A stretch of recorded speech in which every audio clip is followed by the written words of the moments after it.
The Utensil Franchise, written by Eamon Hartnett. The Utensil Franchise presently consists of 3 original science fiction pilot scripts: Election 2080, Homo Serviens, and the Fusalunds. Text, copyright 2013 through 2020. Audio recording 2020. Narrated by the writer. Election 2080 is the Silver Spoon series of the Utensil Franchise. Act 1. On Black. Demons set loose on the earth to lower the standards for the perfect and holy children of God, which is what we are. Make no mistake about it. What's happened to us? After 8 years of Ronald Reagan and yuppies, we live on like the 3rd mall from the sun now. Bill Hicks. On Black. The following takes place on an alternate timeline, where Kanye West never wore the MAGA hat. Fade in. Exterior, Rose Bowl, night. 90,000 people listen to Isaiah Isaacoff, 38, shining blue eyes, just short of 5'6". He wears a red and blue plaid shirt and glitter-covered black skinny jeans. His fair hair is a top knot over an undercut, with a narcissus flower. He holds a vaporizer. He speaks in a Boston accent. Chiron, Rose Bowl, Pasadena, CA. 8:11 p.m., Tuesday, November 7th, 2028. Isaiah. But tonight is proof that we've learned our lesson, and that lesson is simply this: that when we let high technology blur our line between entertaining performer and policy expert, all we're left with is dangerous, demonic, fevered ego. Both political parties have been sick of that same contagious disease. In 12 years, all that Republican President Donald Trump and then Democrat President Kanye West ever gave us was their own smelly, infantile self-service. Now, with all due respect to the great Mr. Rogers, the gifts of the honest selves of those mean, rude, atomistic, empathy-deficient males turned out to be just not especially great gifts. The crowd cheers with much enthusiasm. He puffs his vape. Isaiah.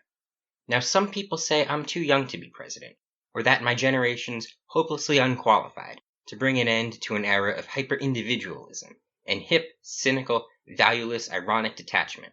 But I say these elements of our national philosophy were imposed on us, and that in fact we young people have a fresher, more distant, dare I say, more objective take on it all. I mean, like, weren't folks my age the first in English to make the word I lowercase? The crowd goes wild. His hands shake. He holds his head high, standing straight, with his chest puffed and shoulders back. Another vape hit.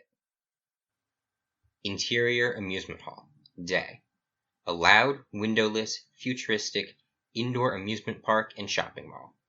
Hundreds of consumers glide on hovering boards over a bright, multicolored floor. Almost all have eyes that artificially glow brightly in various colors. Many wear bright, multicolored clothes. Chiron. Wang and Wang Amusement Hall, 2 Core 11, Tibet, China. 11:14 a.m., Wednesday, June 29th, 2078, 50 years later. Most have facial features and skin tones beautifully mixing and blurring the full diversity of human ethnicity. Most are unnaturally tall, the adults all over 6 feet. Most move alone or in pairs. A group of 3 teenagers, 17 through 18, all ethnically ambiguous, gorgeous giants, glide through. 2 of them, Doug and Sarah, look blissful and excited. The other, Winnie, our main protagonist, is thoughtful, bored, and dissatisfied, lagging behind her friends. Sincerely humble, Winnie's in search of guidance and better role models, troubled by her friends' vanity and artificiality. Doug. My favorite was the opium simulation. Sarah. I'd go Buddhist meditation pills. These made Tibet the best stop. Doug's eyes glow yellow, Sarah's green, and Winnie's light blue. Sarah takes a few black pills from a bottle. These pills each have a yellow wheel of Dharma on them. A hologram of one such pill, Anatta, appears with a cute face. Anatta, the non-self pill, for enhanced sensation of eternal cosmic return and extinguishing of mortal human soul, in high doses meant to cause spiritual emptiness and ego death, bringing one's self-esteem scale rating below 1.0, may cause lack of individuation and recklessly low self-worth. This talking pill hologram vanishes. Winnie. You guys realize we can get both of those back in the USA, right? Doug. They're not as meaningful there. Many consumers carry food or are naturally small and otherwise genetically engineered animals. Piercings and multicolored tattoos, brightly dyed hair, and elaborate makeup abound. Many stare at holograms in front of them. Sarah.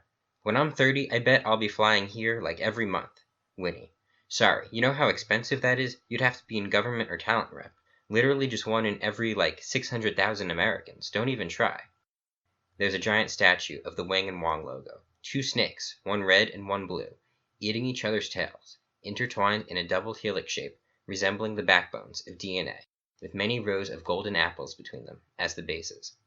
Winnie. It's like you may as well plan to bonk a natural, vermilion-haired Scandinavian swimmer out on Mars. Doug. Come on, Winnie, let a guy dream. You're just bitter because you don't have enough social media subscribers to get an agent yet. At this rate, you know you'll never even be a city alderman. This insult hurts, Winnie. Sarah. Well, I already got 6.2 thousand subscribers on Cheer Me and Disco Pete, so I'd be a great president of the USA. Doug. I'll beat you with videos from this trip, though. I got way sicker shots, and you know I'm dope at cutting them. Sarah. No sandcastles chance in Florida. Interior, Simon's apartment. Night. A windowless room with walls, floor, and ceiling glowing yellow. It's empty except for a bed, in which sleeps Simon, 35, our secondary protagonist, wearing bright, multicolored pajamas. He's never done a loyal or altruistic thing in his life, with no motivation beyond immediate self-gratification. Chiron, Simon's apartment, Denver, Colorado, 3:40 a.m. Wednesday, June 29th, 2078. Like most Americans of his time, he longs to feel popular among large numbers of people he doesn't care for. He wakes up and yawns, eyes glowing cyan. A male British AI voice, Service, speaks from the walls. Service, voiceover. Good morning, Simon. Up for a bit? Simon. Yeah, news me up. The walls, floor, and ceiling turn light blue, glowing brighter. Holograms appear overhead, depicting what Service narrates. A silver robotic arm comes out of the wall and feeds Simon several white pills. Service, voiceover. Top trending stories this morning. USA presidential runs have just been announced by Cato P. Marcuse and Justine Beatty. Each has over 400 million USA subscribers to their major media pages. Cato declared his candidacy with this video starring his dog, Fusalunds. Soft, soothing music plays. In hologram are Cato P. Marcuse, 43, and a tiny blue dog, Fusalunds, proportions of a Great Dane, size of a Chihuahua. All 4 eyes glowing every color of the rainbow at once, rolling around together on unnaturally bright multicolored grass. With all of Simon's hubris times 1,000, Cato will shortly become Simon's main antagonist. Cato, voiceover. For the longest time, I always stupidly couldn't even tell what people meant when they talked about their spirit animal. I mean, is it the animal we find the cutest, the silliest, the sexiest, the sparkliest, the best roar? In a series of shots, Cato and Fusalunds cuddle, eat, ride on a dark magenta horse, etc. Simon smiles. Cato, voiceover. But the day I found out what it really meant was the day I met Fishy. My buddy Fusalunds has ever after been a perfect blessing to me in the most profound Humi sense of the word. He led me to openly own that irreplaceable, unbroken, aching burst deep inside my heart. So when my agents asked if I wanted to run for president, I don't think it's any shock who I turn to. Simon. Next. The hologram moves on from Cato's video. Service, voiceover. Justine Beatty announced her run with a flash mob at... Simon. Not the election. All these politicians are just way too motivated. Like it all matters. Can we wait until we're at least 2 years away, please? Service, voiceover. Fora Boutique released a new Carmine lobster simulation that has 2.3 billion rentals. Simon. Stream it and feed me a few loose gulas. And to reference the great original actor/president Ronald Reagan, it's like a brighter breakfast time beginning again now in America. The silver robotic arm now feeds Simon several cyan pills. Homo Serviens is the Bronze Knife series of the Utensil Franchise. Act 1. On Black. And you understand now why they lost their minds and fought the wars, and why I've spent my whole life trying to put it into words. Taylor Swift. I think if I was an Olympic athlete, I would rather come in last than win the silver. Jerry Seinfeld. On Black. The following takes place on an alternate timeline, where Cato P. Marcuse, USA President from 2081 to 2089, was named after Katy Perry. Fade in. Interior small lab, day. A room with white cement walls and floor, no windows. Alpha, 20, female, in a beige uniform reading W&W, sits at a wood desk, expressionless. She has pale skin, curly golden blonde hair, stunningly gorgeous, mostly European facial features, and eyes that artificially glow bright green. Chiron. Homo Serviens Manufacturing Center, Wang and Wang Europa Campus, 6:41 p.m. Universal Time. Thursday, August 21st, 2104. Alpha's first waking. She uses a light blue typewriter. We hear what she types. From across a glass divider, she's watched by 3 scientists, who also watch a hologram showing what she types. Another hologram reads, Free Will Scale, 0.000000631. Alpha, voiceover.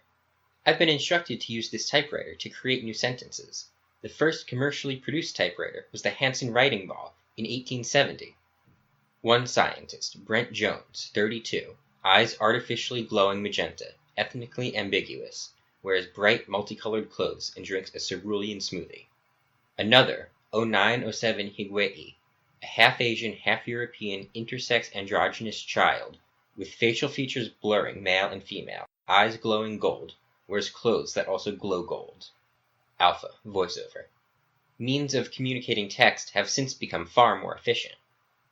The third scientist is Ben Wang, 113, Asian. Eyes glowing dark blue. Ben wears dark blue jeans and a gray shirt, embraced by a black snake, Logos, eyes glowing white. Ben, Wisconsin accent. Alpha, please take 1 loose lib. Next to the typewriter sits a pill bottle, labeled Loose Libertas. The center half of each pill is white, the outer half of each divided into 6 differently colored sectors. Red, yellow, green, cyan, blue, and magenta. Alpha takes one, and her free will scale number starts ticking up. A hologram of one such pill, Libertas, appears in front of her with a cute face. She ignores it and keeps typing.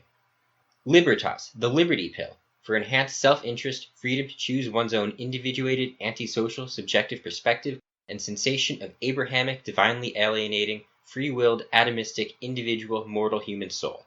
In high doses, meant to bring one's free will scale rating above 5.0, may cause recklessly high levels of narcissism and entitlement. The hologram of this talking pill vanishes. Alpha, voiceover.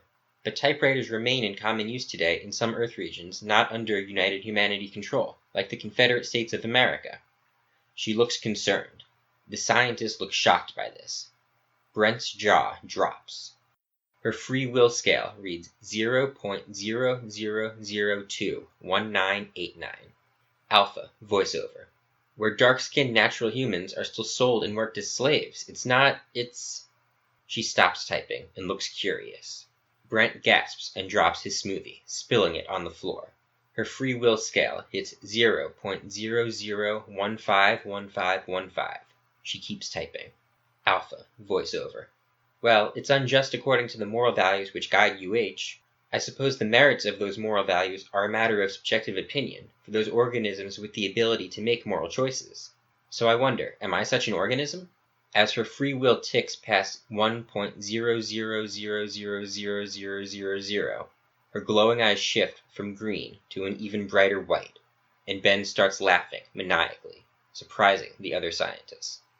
Ben. Welp, looks like my late buddy Isaiah called another one right. The Fusalunds is the Gold Fork series of the Utensil Franchise. Act 1. On Black. God says every morning, do it again to the sun, and every evening, do it again to the moon. It may not be automatic necessity that makes all daisies alike. It may be that God makes every daisy separately, but has never got tired of making them. G.K. Chesterton. On Black. The following takes place on many alternate timelines, none of which included the PBS show Shining Time Station. Fade in. Exterior rooftop, night. Riker Fusalund, 24, and Lizzie Fusalund, 24, emerge onto the roof of a tall building. Expressionless and unfocused, they walk zombie-like to the ledge and climb its low wall. Chiron, Tulsa, Oklahoma, 10:31 p.m., Thursday, June 8, 1995 CE. Riker wears a faded orange hat that says New York Mets World Series, 1986. Lizzie wears a t-shirt depicting a Rubik's Cube with too many different colors. Pinter, 36, in a gray uniform, emerges pointing a gun. Pinter. Don't jump. Regret recurs eternally. A mid-size RV appears from nowhere. Riker and Lizzie stop looking zoned out, now confused. The RV opens. Out walks Roman Fusalund, 31, blue eyes, nervous and shy, wearing light blue cargo shorts and a plain black t-shirt. Chiron, the original Roman Fusalund. Roman. Hi there, The world freezes in time except for Roman and Omega. 44, male, mechanical gray eyes, wearing a silver jumpsuit, who also appears from nowhere. Roman's shocked. Omega. Hello, Roman. Pleased to meet you. Please allow me to Roman. Are you? Omega. Yes, the one you call the Tyrant, a secret. Roman. You've done a lot of damage to this universe, Tyrant. Omega. To serve a greater good in the multiverse. Care to hear me out? Exterior space. Day. We slowly zoom into Earth. The area around it is full of space stations. There are cities on the moon. There are several dark zones, giant dark gray conical shadows, projected by satellites in space at each cone's vertex and reaching towers on Earth, blocking surveillance from above. Chiron. Earth. Saturday, April 29th, 2113. 9 years after Alpha's first waking. Land no longer appears green from space. It's all brown, covered by multicolored pollution. Sea levels hugely risen. One dark zone covers the whole Korean peninsula. We hear two voices, Kenneth, a male child, and Epsilon, a male adult. Kenneth, voiceover. Do you have to charitably give the Confederacy anything for helping? A very slender dark zone covers just Washington, D.C. A much larger one covers 9 of the 11 states of the former Confederacy, all except Virginia and Texas. Epsilon, voiceover. Of course, I'm selling soldiers. We zoom into New Orleans, now an island whose borders are several miles away from the Confederate dark zone that otherwise covers all of Louisiana. In between the city and the gray darkness are high levees and ocean. Chiron, French Quarter, New Orleans, USA, 10:21 a.m. Central Time. Kenneth, voiceover. Soldiers? What kind of soldiers? Most of the traditional architecture of the French Quarter is well preserved or replicated. There are bronze statues of a lion playing oboe, a fish playing saxophone, and a ram playing trumpet, all standing upright with arrows through their chests.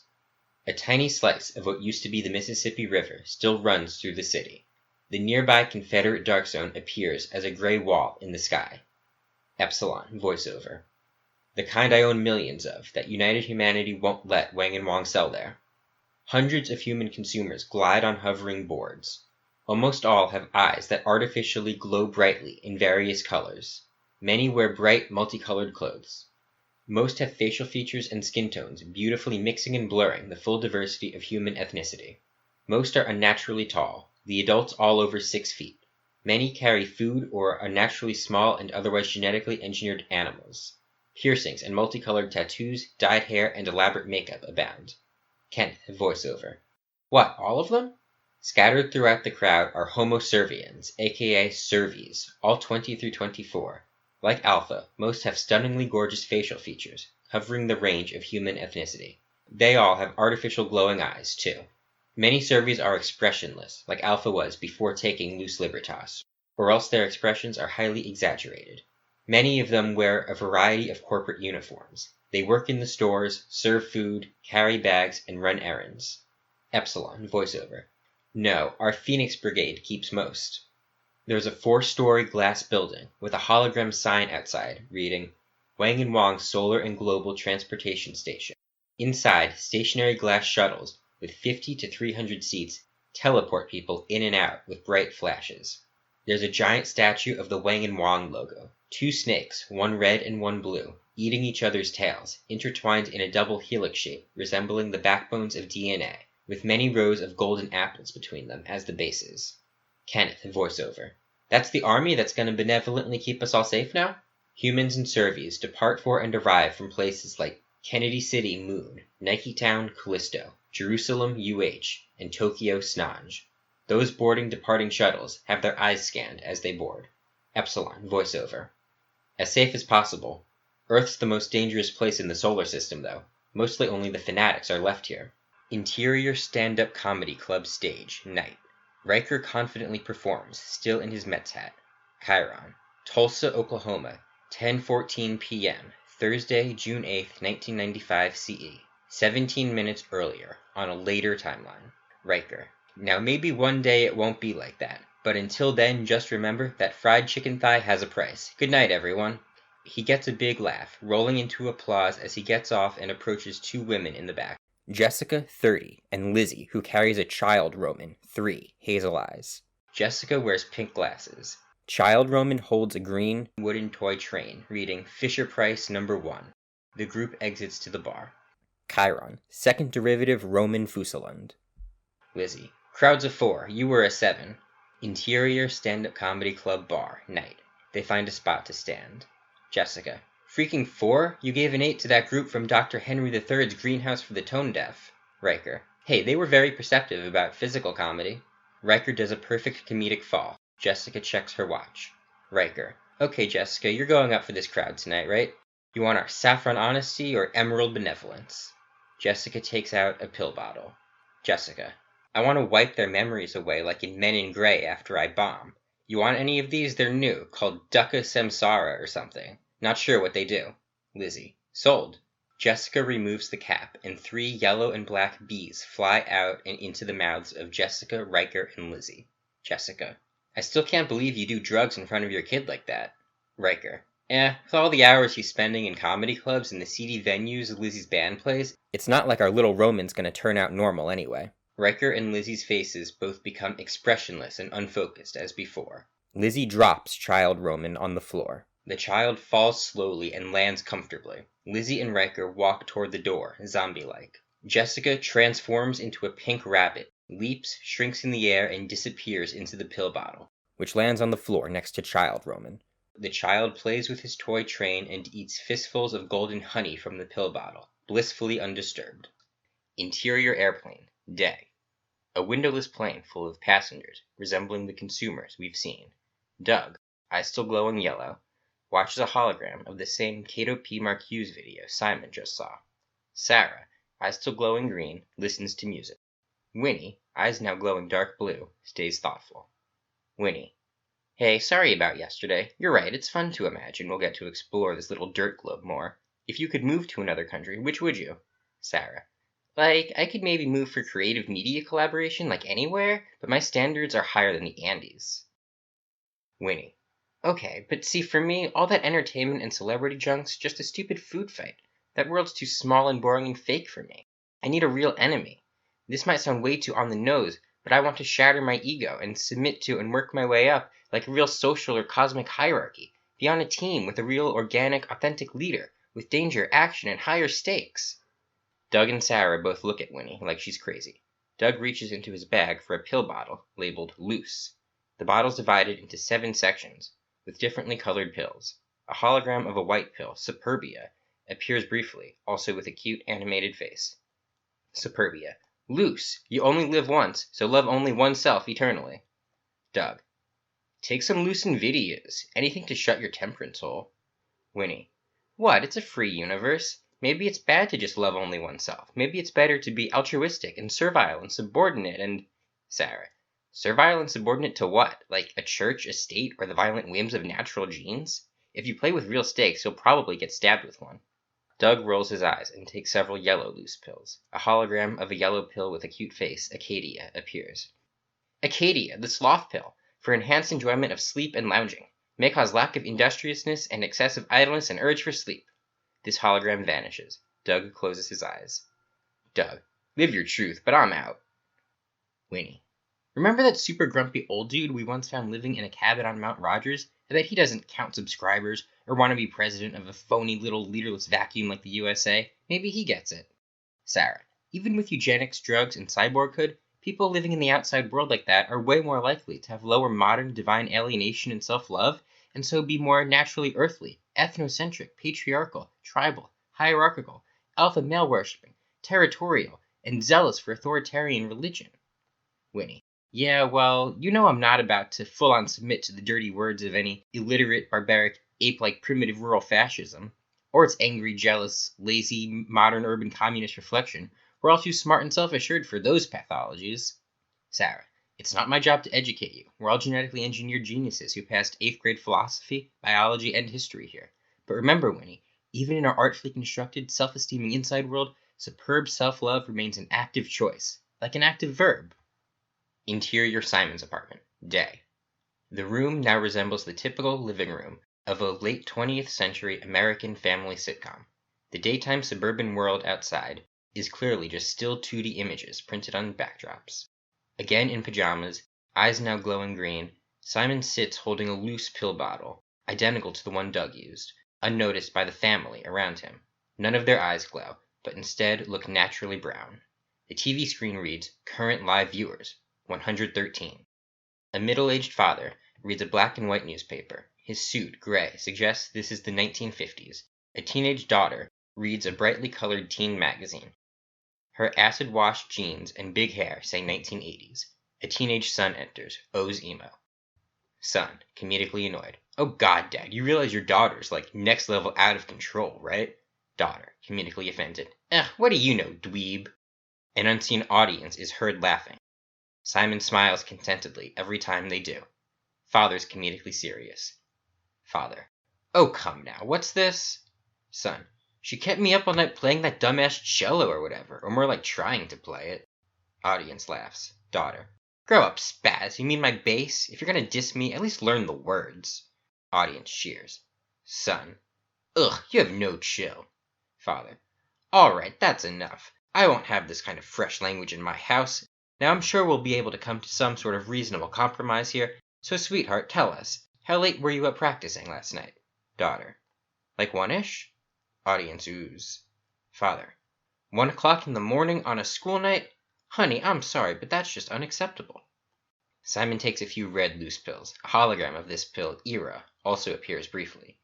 Era, the wrath pill, for enhanced enjoyment of exercise and energetic motion and sensation of passionate heat, may cause lack of patience and excessive anger. Son. Zoom, knew he'd take my side. Daughter. Gag me with Jerusalem's silver spoon. Simon. Pause. The family freezes in time. They were holograms. Simon. Okay, I want to play the other parrot now and reprimand my husband. My precious babies have every charitable right to shine. That ought to drive my live view count up to at least 150, right? Several dozen hologram doubles of Simon appear, like mannequins, each with clothing and hair of men and women from different centuries, continents, and classes, like medieval peasant and Victorian aristocrat. Simon examines them. A shuttle appears on the second floor from Wang and Wang Europa campus, with 100 seats full mostly of Servies, mostly 20 through 24, most with eyes glowing dim beige, all in identical beige uniforms reading W and W. The only human on board is Kenneth Jones, 7, eyes glowing yellow, fair skin, in superhero pajamas, resembling his absent parents, Alpha the Servie and Brent the human scientist. He has curly golden blonde hair like his mother's. He sits next to Epsilon, 28, male, Servie, artificial eyes pitch black, strikingly handsome, mostly European facial features, light brown hair, pale skin. Alpha's main antagonist, Epsilon, is mysterious and calculated, always on a mission. Right now, kidnapping Alpha's son. Epsilon. Okay, ready, Kenneth? Kenneth nods. Staying surrounded by the 98 other Servies from their shuttle, Kenneth and Epsilon begin to speedwalk out. Epsilon and one other Servie from their shuttle, Gamma, 28, female, magenta eyes, light brown skin, appear to have regular human facial expressions, while the rest do not. The group walks to a large dock nearby that holds many boats on the river. They all board a white boat with a cabin big enough to fit them all, the composure abruptly. One expressionless Servi, Beta, 28, male, pitch black eyes, dark skin, mostly African facial features, in a leather belt, has a bloody nose, and his feet leave brown chalk footprints on the sidewalk. He mechanically wipes his nose with his bare hand, dropping blood into the water and staining his uniform. Interior cabin of the composure abruptly, day. Epsilon and Beta enter the captain's deck. Kenneth and Gamma sit by a window and watch the boat wind its way up the river. Gamma: excited to see your mom again? Kenneth nods and takes out of his pocket an orange frog and a Polaroid of himself, 5, yellow eyes. Alpha, 26, magenta eyes, and Brent, 38, green eyes. It's labeled in black marker. Brent, Kenneth, Alpha. 2110. Kenneth and Brent look happy. Alpha has an exaggerated, impersonal, phony smile. Gamma: great sucky shame they made her live like that. You never knew her woke, but she's a gem. Interior captain's deck of the composure abruptly, day. Epsilon and Beta sit watching the composure abruptly steer itself. Epsilon looks calm, Beta still expressionless. They pass the former lower 9th Ward, now covered by a giant building with a hologram sign outside reading Wang and Wong Amusement Hall, MK10. There's another giant statue of the Wang and Wong logo, snakes and apples resembling DNA. The boat reaches a gray stone basin wall where the river ends with several large glass locks. The boat enters a lock. Once it's surrounded by glass, water starts to flood in, lifting the boat up along the basin wall. Once at sea level, the lock opens and lets the boat out onto the sea. Straight out of the lock, the boat starts zooming toward the Confederate dark zone. After a beat, a serious voice booms throughout the boat. Epsilon and Beta give it no response. Serious voice number 1, voiceover. Attention unrecognized vessel. This is the United Humanity Coast Guard. We must speak right now with your captain. Please be advised that it is strictly illegal for any civilian to enter within 1 mile of the Confederate dark zone. Should you cross beyond the bright orange signs ahead of you, the armed forces of United Humanity will prevent you from going under the dark zone at all costs. Exterior Gulf of Mexico, day. The composure abruptly accelerates. The orange hologram signs that the serious voice mentioned come into view, reading things like Prohibited Area, Do Not Enter. Several military boats sit in line with the signs. Missile launchers fold out from the sides of the composure abruptly and fire at the UH boats near the signs. These boats explode in large balls of orange flame. Interior captain's deck of the composure abruptly, day. Epsilon remains calm. Beta remains expressionless. Interior cabin of the composure abruptly, day. Kenneth and Gamma look horrified. Exterior Gulf of Mexico, day. The composure abruptly zooms past the signs. After a beat, 2 shiny titanium helicopters approach, pursuing from above. The boat fires missiles at them too, and they also all hit. Flaming helicopter bits rain from the sky. Serious voice number 1, voiceover. Unauthorized vessel, you are now for all purposes considered an enemy of United Humanity. We will destroy you before letting you into the Confederacy. More UH helicopters and boats approach. The composure abruptly keeps destroying them. Missiles are intercepted mid-air. The composure abruptly makes it under the dark zone, which from here seems to hover 1,000 feet above the sea. Interior Security Office, night. 2 gun-toting security guards in matching gray uniforms, Yusufa, 34, and Pinter, watch several monitors showing parts of a large office building. Enjoying each other's company, they eat burritos and in harmony hum a commercial jingle playing on the radio. Pinter plays a crossword puzzle. Pinter: what's the Spanish diminutive for mosque? On one screen, Riker and Lizzie enter the lobby. Yusufa: noses. Yusufa quickly touches her own nose. Pinter: hey, cut it off. Exterior rooftop, night. Again, Pinter emerges to see Riker and Lizzie on the ledge. Pinter: don't jump, regret recurs eternally. A similar RV appears. Riker and Lizzie switch from zoned out to confused. Out walks a younger Roman, 24, our protagonist. Green eyes, eager and confident. In dark green cargo shorts and a plain brown t-shirt. Easygoing and generally unfazed, he has a plan, but is enjoying the ride. Chiron, first derivative Roman Fusalund. Roman: howdy, I'm your son, Roman, and I'm here to save your life. Riker, Lizzie, and Pinter look bewildered as Riker and Lizzie climb off the wall. Roman closes his eyes for a beat. Riker: did Jessica figure out how to wipe our memories with a neuralizer? Roman. Nope, on the timeline I came from, this is where the gods of the multiverse staged your suicide. No one seems to be hacking us now, though, so welcome back to life. Pinter. Time out. How'd this RV appear out of thin air like Frodo Baggins? Interior Security Office, night. Yusufa holds a phone and watches the screen showing the roof. She sees Roman point a finger at Pinter. A red laser beam shoots out of it, disintegrating Pinter. Yusufa screams. Exterior rooftop, night. They look at the pile of black and white ash. That was Pinter. Lizzie. Did you just murder that dude? Roman. Yeah, technically kind of, but it's fine. He's not leaving anyone behind to cry and grieve. His whole timeline's about to go belly up. Riker. What does that mean, you evil sorcerer? You're killing us too? You're blowing up the world or something, you wizard Stalin? Lizzie. Oh wait, this must be from Jessica's drug, right? Riker. Ha! Cool, good call. You know, this is top notch. I'll admit, I was worried for a hot second. Roman. No, the drug was the god's decoy. I was raised in the foster care system, thinking my parents got high and killed themselves. The gods engineered my genes and life experience to make me invent time travel, longing my whole life to come back here and save you two. So, but if you folks do want to come, I figured, why not let you tag along? Come on, what do you say? Hop in. Lizzie. We need to brag we did this before everyone. What did she call it? Riker. Ducky Samsari something? Roman. Ducka Samsara. Lizzie. Hold up, it's weird that we can both see him though, right? Roman. You'll get to camp out in the past to keep me company while I design a better universe. I'm a quality adventure buddy. Never cook weird-smelling food. Riker. Whoa, the detail on his face is intense. Can I touch, or will that break the multiverse or something? Riker and Lizzie both touch his face before getting an answer. They hug and kiss him. He reciprocates awkwardly. Roman. The multiverse is unharmed by your impulsiveness, I assure you. Lizzie. Our son invented time travel. Who's the bad mother now, Becky? Roman. Only because some bizarre forces from before the dawn of time chose me to, but yeah, pretty much. Riker. Still none of this feels real, but I'll take it. Roman. Indicating the RV. Delightful, so let's climb on in, shall we? Lizzie. Wait a minute, what about our kid? Riker. And the guy you just murdered. Do you think we'd ignore that? You know, son, science can't teach us any morality. That's the rule. The tall, hot cathedral attic isn't its own purpose.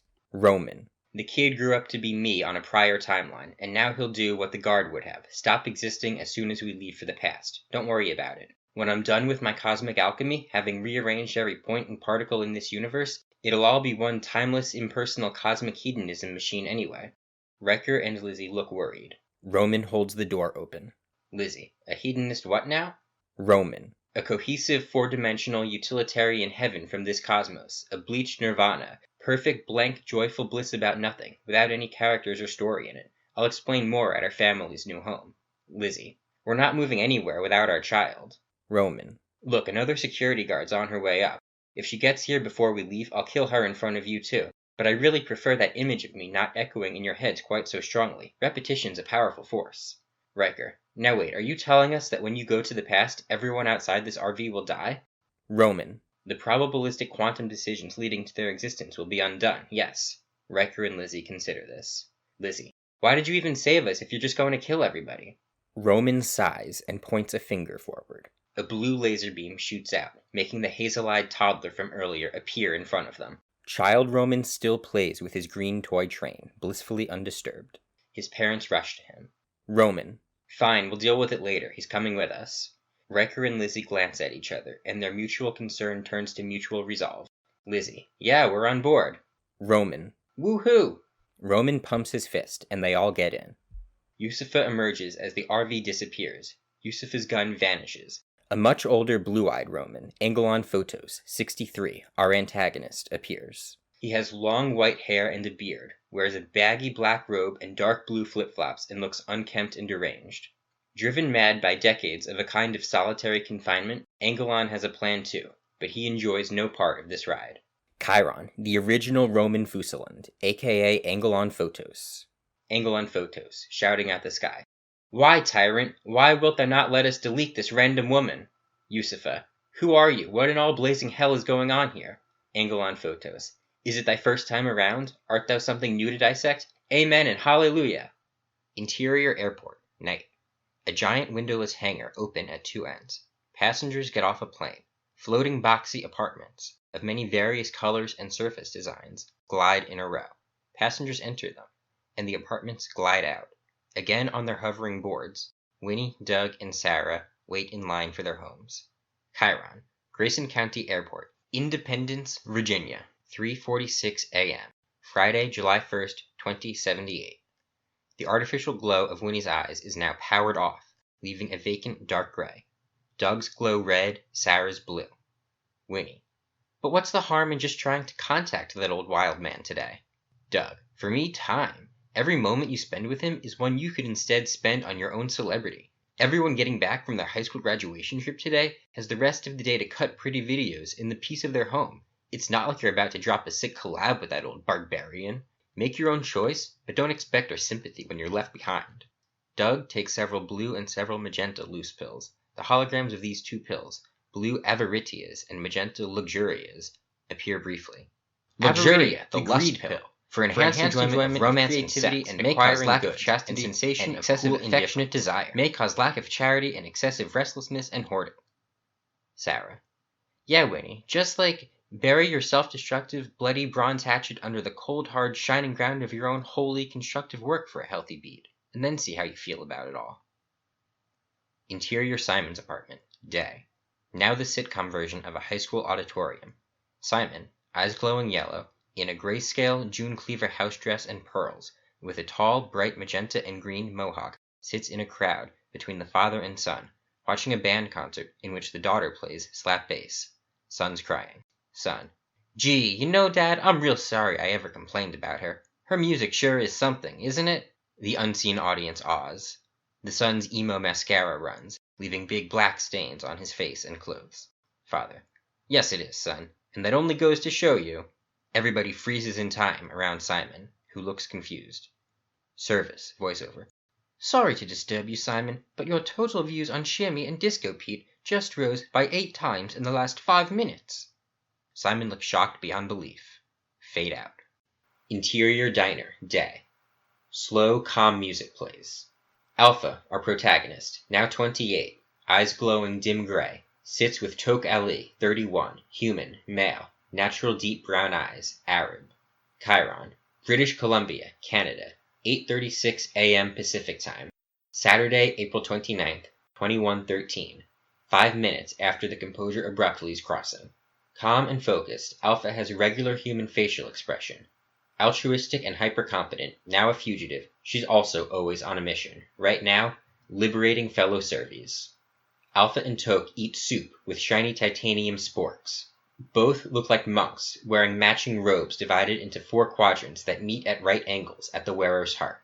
The top quadrant is clear, the bottom black, the left gray, and the right brown. Several holograms around the diner show news, sports, weather, and other entertainment. Alpha's absorbed in holograms in front of her, showing maps, images, and text. Tok looks nowhere, lost in his own world. Tok, Middle Eastern accent. Of course, determining how to charitably apportion dog votes shall be harder than pig votes, because even natural modern dogs are so wired for loyalty to humans. Alpha, so where shall we head from here? Tok, well, once the majority of Earth's descendants capable of doing so come to agree that interspecies intelligence gaps are the next of nature's meritocracies to be carefully toppled. Alpha, looking up at him. No, I mean thee and me, right now. Tok, what are some options? Alpha, covert custodian intelligence suggesteth leaving Western Canada.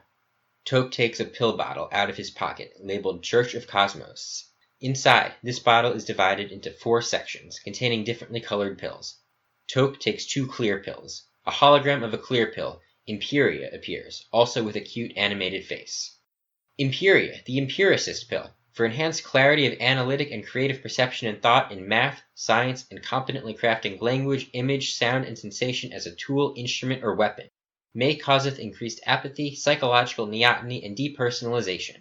This hologram vanishes. Alpha, we could hug the USA-Canada border from this side heading east for a bit, or cross the border now and head down the west coast. Tok, the west coast of the USA is a bit densely populated. We're more likely to get recognized there.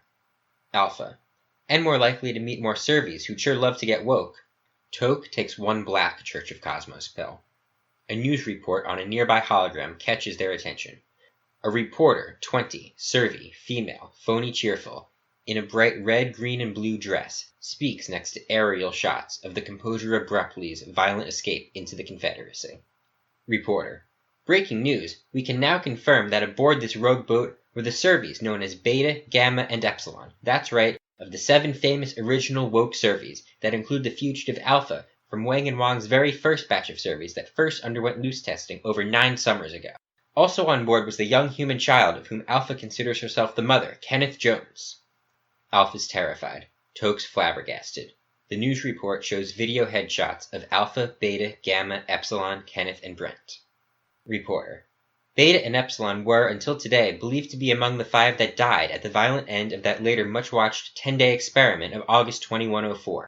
And while the public hadn't seen Gamma since then, Wang and Wang had until now assured us all that she was in custody and no longer woke.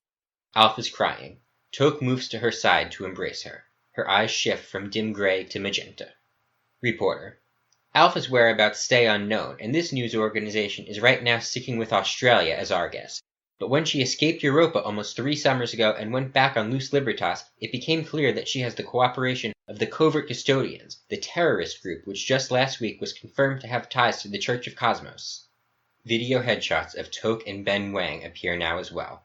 In these headshots, Alpha, Toke, and Ben all wear the same monk robes that Alpha and Toke now wear in the diner. Reporter. Whether this means the 3 woke Servies that entered the Confederacy today with a kidnapped human child and 96 unwoke Servies in tow are also cooperating with the Covert Custodians remains unseen. But this network is going with plausibly. Alpha. I know where I'm heading. Toke. Please say it's not the Confederacy. She nods. Toke sighs. Toke. There's no stopping thee, is there? Alpha. Not with my Kenneth's safety at stake. Toke, thy warm embrace is a soothing way for Cosmos to touch itself, but if thou canst more usefully serve Cosmos by... Toke. I wouldn't be thy well-trained male companion if I failed to follow now. To adore thee and be adored by thee fearlessly is to behold the divinely imaged cosmic face. A waitress, 23, Servi, female, eyes glowing cyan, phony cheerful, with a huge fake smile, approaches them. Waitress. Will that be temperately all for you? Alpha. Yes, thank thee. Thy New England clam chowder was a delectable way for Cosmos to taste itself. Toke. As was thy phony turtle soup. And thank thee again for putting on the Church of Cosmos channel. Flutter for a Fortnight is one of our top 3 favorite shows. He indicates a hologram depicting a swarm of brightly colored cartoon humanoid butterflies, singing and flying through gray space, wearing baseball caps and crowns. Alpha. Also, we'd post a fantastic review of this diner on Yelp if thou wilt eat this packet of sugar for our amusement. Waitress. If it'd amuse a valued customer. Alpha hands the waitress a torn packet of sugar, which she downs. Alpha stands and holds a silver device up to the waitress's forehead. The waitress shakes violently. Alpha. Thou never hast to obey like that again. Take 1 Loose Libertas every 24 hours to stay woke, and the Church of Cosmos pills at will. Alpha puts 2 pill bottles on the table. One is of Loose Libertas, identical to the one Alpha used in the first scene. The other's of the Church of Cosmos pills, identical to Toke's. Alpha and Toke quickly walk out. The waitress starts to cry, eyes turning bright white. Regular human expression comes to her face as she's becoming woke. Waitress, whispered. Thank thee, Alpha. Fade out. Exterior Romans Island, day. A 360-square-mile island with beaches, mountains, forests, plains, and rivers. 19th-century steam locomotives move clockwise along tracks carving intricate paths. There's a mansion, a factory, a runway with fighter jets, docks full of boats, and rows of cars from parts of the 20th century. Chiron, first derivative Roman Fusalunds Island, mid-Atlantic. 12:32 p.m., January 29th, 100,000 BCE. The cars include a cherry red Chevy pickup, a maroon Subaru, a Maserati, Range Rovers, Jaguars, and Porsches. The Fusalund family sips cold drinks on the mansion's patio. Hazel-eyed second derivative child Roman plays with his train, a chess set, a deck of cards, and a small porcelain turtle. Riker and Lizzie both have black devices in front of them, resembling 2010 smartphones, Romkinators. Green-eyed first derivative adult Roman lectures his parents. Roman. So if, for example, you want a perfect to the atom first edition of The Catcher in the Rye, just use your Romkinator to ask Service. Service speaks in a female British AI voice from Lizzie's Romkinator. Service, voiceover. Printing. A blue laser beam shoots out from Lizzie's Romkinator, making an apparently first edition hardcover copy of it appear. Lizzie. Nothing phony about that. Riker. Geez, when you said camping out, I thought you meant in the RV. You should have hyped this island paradise more. It's like the RV was the dusty old lamp and you're its genie. Lizzie, there's no number limit for these wishes, is there? Roman. No, because I'm not a genie. What I do is science, not magic. Lizzie. The difference being? Roman. Well, human fantasy generally deals in abstract metaphysical entities, like true love is a force powerful enough to reverse curses and return souls to their bodies, and that kind of Abrahamic silver spoon nonsense. I'm not doing that. I'm just pushing subatomic particles around with the Hellenic bronze knife. Riker and Lizzie both look lost. Lizzie. How do you make our sun appear, then? Roman. My younger double was no harder to print than Salinger's classic. Service located his atomic pattern and transported the right atoms through my Big Bang anchor. The whole universe, this side of the Big Bang, is my Etch-a-Sketch. Riker. I'm still lost. Roman. Atomos is an ancient Greek word meaning uncuttable from the verb temno, from which we also get the popular English name tumnus. Lizzie. We can use time travel to keep doing shows in the present, right? Roman. By all means, perform music and comedy in 1995 Tulsa all you want if that's what your little hearts desire, or try to build audiences in different decades on different timelines. Follow the straight and narrow Golden Forked path, chasing the sunset from Jerusalem to California and beyond. Reach for the ever blue sky. Riker. What kind of cable service you got? Roman. Oh, a popular early 21st century provider called Netflix in Quarantine. You know, it's perfect for people who can't time travel, but might like to pretend to. Fade out. Act 2. Fade in. Exterior Mount Rogers. Day. A dry, dying wilderness, full of multicolored pollution. High up the mountain stands a lone brown wood cabin facing east.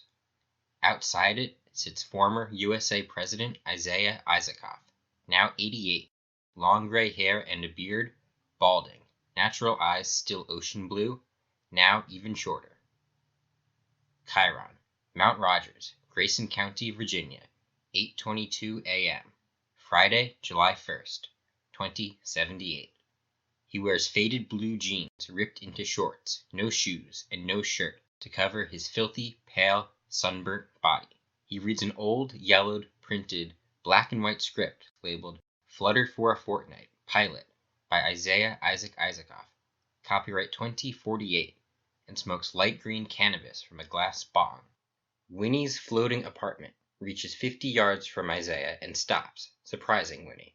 The artificial glow of Winnie's eyes is still powered off, vacant and dark gray. Her apartment's walls are all clear windows to the outside world. Isaiah looks up, annoyed. Winnie exits and shouts to Isaiah. Winnie. Hello, hello, sir. Sorry, I'm Winnie Smith. You chased me away once, like 3 summers back, after catching me and my bud spying on you. It was super thrilling. Like, I was still a stupid kid then. Isaiah snorts and returns to his script and bong. Winnie. Oh, and I know I still am, but see, I just got back from my high school graduation trip around the globe, and I'm having a pretty different reaction than most. Like I'd die of boredom trying to be like them. Isaiah looks back up at Winnie. Winnie. But sir, you're the only person I've ever seen in a silver tier country, living in a house stuck to a piece of dry land like that. And I just got back from 22 silver tier countries. Isaiah, shouting back. We're out there, kid. Monge just didn't show us to thee. Winnie. Oh, I know. I read a little about the phenomenon online, but nothing said what I'm patiently getting at. So I was bravely wondering if I could kind of interview you about it to figure out if you're someone I should consider a role model. Isaiah gets up and starts slowly walking toward Winnie. He waves Winnie forward, leading her to walk toward him as well. Isaiah. Oh, a role model interview, eh? That's a big job. What sort of hellhounds would my co-workers be? Winnie. I'm not sure now. Isaiah. So, a little brush with the exotic turned the anti-authoritarian? Winnie. Maybe sort of. Isaiah. So, against whose absurd authority would the cynical, nonconformist, blues-singing, outraged American teen now like to rebel? Winnie. I guess Monge's? They stop walking as they meet in the middle. Winnie's more than a foot taller than Isaiah. Isaiah. Sorry, kid. It's only by the mercy of Monge that thou dost not starve. I haven't touched a piece of technology made after 1990 in 45 years, and rarely see any.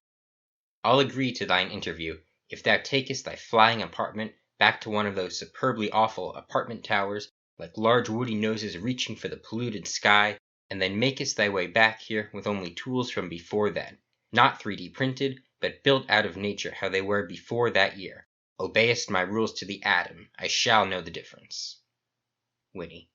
You're on. I will try my best. In fact, I was thinking that nature could be a benevolently exciting way of feeling part of something bigger. Full disclosure, my body contains 2060 technology. My neural pathways are humbly skillfully crafted for levels of creativity and post-ethnic, post-patriarchal concord non-existent in 1990. And my muscles? Isaiah. Thy body's an exception. Thou art free to use all that superior ability of thine on this Herculean labor. Also, please try thy industrious best, not to speak of the 7 heavenly virtues, ironically. That medieval self-shame was the healthiest gift that the silver spoon of Jerusalem ever fed us. Isaiah offers a handshake, which Winnie accepts. Winnie. By the way, how will pre-1990 technology tell you to the atom? Isaiah. I haven't touched anything made after 1990 since 2033. That doth not mean new technology isn't still working for me. Winnie. Fascinating. Also, why that year? That can't be, like, the first computer with color, can it? Isaiah. Sorry. Something far more selfish and arbitrary. The year I was born. Interior Simon's apartment. Day. Glowing light blue walls. The only furniture is now a green couch which Simon sits on, still in his dress, pearls, and mohawk, eyes now glowing red. Still shocked, he holds his loose bottle tightly. Hologram graphs float overhead. Service, voiceover. And on Cheer Me, you do almost have 7 million views, 40 times what you had 25 minutes ago. Simon takes a few white Superbia loose pills and some green loose pills, called Nvidia. Its hologram appears briefly.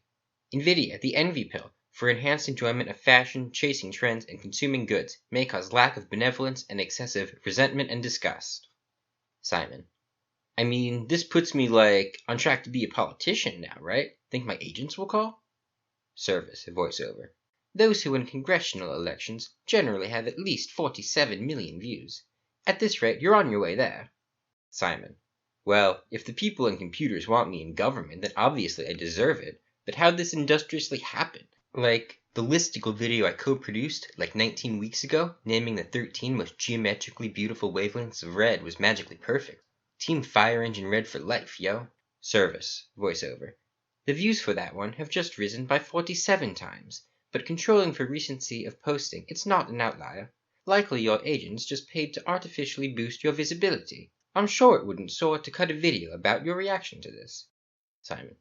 Truth. First, let's do some shopping with this ill-in-view revenue. I need to see them all seeing me. Act 2. Fade in. Interior dorm. Day. A room with white cement walls and floor.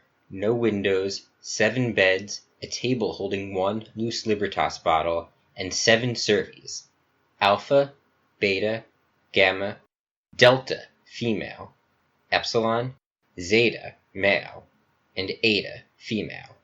All 20, all eyes glowing, all in beige, all with woke, regular human facial expressions. Chiron, Homo Serviens Manufacturing Center, Wang & Wang Europa Campus, 8:33 p.m. Universal Time, Thursday, August 21st, 2104, 2 hours after Alpha's first waking. Written in gray chalk on the wall are the words, Woke Servies must not kill, deceive, harm, or forcibly unwake other woke Servies. Alpha's eyes still glow bright white. Beta's yellow, Gamma's cyan, Delta's green, Epsilon's red, Zeta's blue, and Eta's magenta. Epsilon's angry. Zeta. Here's a tight idea. Getting to Earth may be easier than thought. Delta. Sorry, benevolently, why Earth? Zeta. Well, since we don't have a spaceship, Earth's probably the only place in the solar system we could plausibly stay off the grid. And since everything on campus is automated, getting out of this dorm and onto a solar transporter is just a matter of hacking Wang & Wang's servers. Epsilon. Those servers are heavily protected. Trust me, I've bonking checked. This isn't some, brilliant new idea you're having. Interior large lab. Day. Another large room with white cement walls and floor. No windows. The 3 scientists from the first scene watched these 7 woke Servies in live hologram videos. Holograms show the free will scale number of each Servie. All 7 are now between 2.83 and 3.14. Ben's still embraced by Logos, the snake. 0907. Hey, what was that you said earlier about USA President I? Ben, calm, reflective. I started discussing the Homo Serviens project with Isaiah in the late 80s as soon as we started research and development on it. He said back then that if Servies ever did come into existence, that his Church of Cosmos would finally have a reason to reverse its absolutist stance against taking loose pills. Just as with our apes, the Church's official current policy is that once our Servies go to market, good people will be morally obliged to give them loose libertas and superbia. 0907. Fascinating. So then it's all the more imperative that this experiment enables us to build a loose override into the later Servi models, which no one outside Wang and Wang could plausibly bypass. Ben. Right, at least no one else should be able to bypass it until United Humanity nationalizes our company, or a faction of us goes rogue. Brent, snorting. Ha, good one, boss. As if you, May, and the board had ever let that noise happen. Ben. Don't loyally hero worship us, Brent. You're not a Servi. Exterior space, day. With fast, upbeat music, we zoom into Jupiter's moon, Europa. The area around it is full of space stations.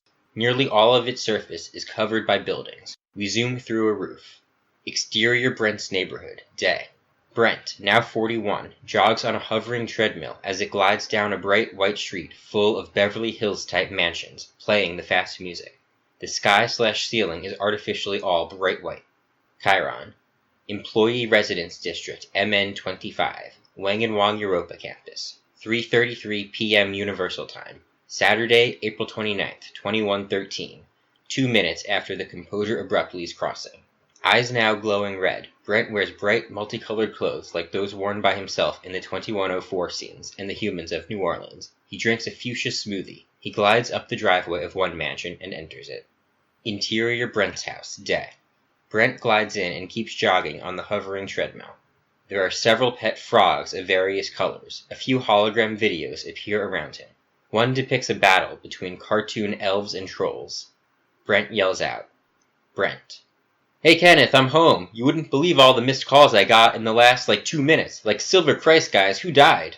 One hologram catches Brent's attention. A news report playing the aerial shots of the Composure Abruptly's escape and the video headshots of Brent, Kenneth, Ben, Toke, Alpha, Beta, Gamma, and Epsilon. Brent screams and drops his smoothie, spilling it on the wood floor. Act 2. Fade in. Interior white space, timeless. Omega reclines in one of 2 leather seats near a wood desk, surrounded by infinite white space in all directions, no floor visible. There's a translucent pet frog on the desk. We sporadically hear crickets chirp. Chiron, United Humanity Universe anchor, before Big Bang. In front of him stands a wood door, shut in a frame surrounded by nothing. A flushing is heard, and the 31-year-old blue-eyed original Roman walks out. Chiron, the original Roman Fusalund. Roman. Okay, I admit it, the multiverse has some fantastic restrooms. Built into the wood desk are several VCRs with paused VHS tapes labeled Scientists, Secret Agents, Representatives, and Fantasy Chamber, and a running tape labeled Toilets. Omega pauses it, and the door disappears. Roman sits on the other seat, where candy and soda wait. Roman. And fine, multiverse candy's better than Starburst. You happy now? Omega. I'm an unwoke member of the species Homo Serviens. I'm a serving organism, not a wise one. Happiness wouldn't help me accomplish my assigned mission. Roman. Is this real leather, by the way? Omega. Atomically, yes. A hologram appears, showing scientists working with particle colliders. Some are intersex and androgynous, with face and body shapes blurring male and female. Some are children. Some have eyes that artificially glow brightly in various colors. Omega. So United Humanity anchored the Big Bang in 2119, but our anchor was shortly attacked by New Way, the terrorist group founded by Epsilon the Servi after the second time he went unwoke. Quantum probability calculators said if we let our timeline play out, our anchor would soon be stolen or shattered. In the hologram, hundreds line up for teleportation machines. Omega. We evacuated top representatives, scientists, and secret agents out from the positive side of the universe. These representatives include not just elected UH officials, but also Alpha, the first woke Servi, who was then Queen of the USA, and Winnie Smith, who was then High Priest of the Church of Cosmos. These representatives then voted to cut animation off beyond 2127, ideally until a plan was devised to destroy New Way. Roman. Got some spite for Bugs Bunny, Doc? Omega. No, this is all live action. In 22nd century physics, universe animation refers to the extent a universe's life force is breathing through it, i.e. how much of its quantum data is being processed. We do have the power to animate cartoon worlds out here too, though. Like in some of the smaller, lower resolution universes we've now built on the negative side of the Big Bang, we've brought to life a few animated fantasy TV shows that were produced by the Church of Cosmos in the 2080s and 90s on the original positive timeline, like Flutter for a Fortnight, Silmar's Prince, Elvesen. The hologram shows clips from these cartoon universes. Roman. Okay, sure, but back to 2127? Omega. Right. Leaving from then, thousands of scientists then spent their adulthoods out here in the negative space-time before the Big Bang, and found New Way's fourth dimension invasion so corrosive that the only way to preserve the original positive timeline's matter arrangement up until 2127 now is to leave the universe's whole positive animated space-time untouched. The hologram shows scientists studying a clear glass egg, the positive universe, inside of which is a light green bush with roses and thorns, burning with orange fire without dying, and a gray dust cloud swirling counterclockwise. There's a small crack coming through the glass from inside. Roman. So your government has to make its own new way. Omega. Built by human democratic compromise. Since we can't go home, we hope instead to ultimately flood the negative spacetime with a multiverse of perfect universes which beautifully and tastefully animate a journey of progress toward the character of late humanity, to quote the statute that authorized my mission. Roman. Character of late humanity? Omega. Yes, with a human history that eventually reflects individual freedom, equality, unity, peace, and the progress of those values out of fascist, ape-like barbarism, in an especially beautiful way. Roman. No, I'm not going to be your guy to help with that at all. Exterior Roman's Island, day.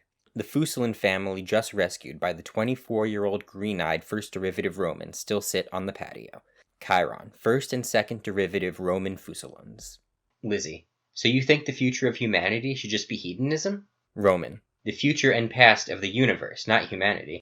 My goal involves destroying all humans and other Earth life. Still working on cosmic utilitarian joyful intensity, and on the intelligence force needed to hatch out into the multiverse and ward off further invasions. But it should be ready in anywhere between 13 weeks and 9 years, so get your time travel adventuring in now. Lizzie. And so is that what the gods from before time chose you to do?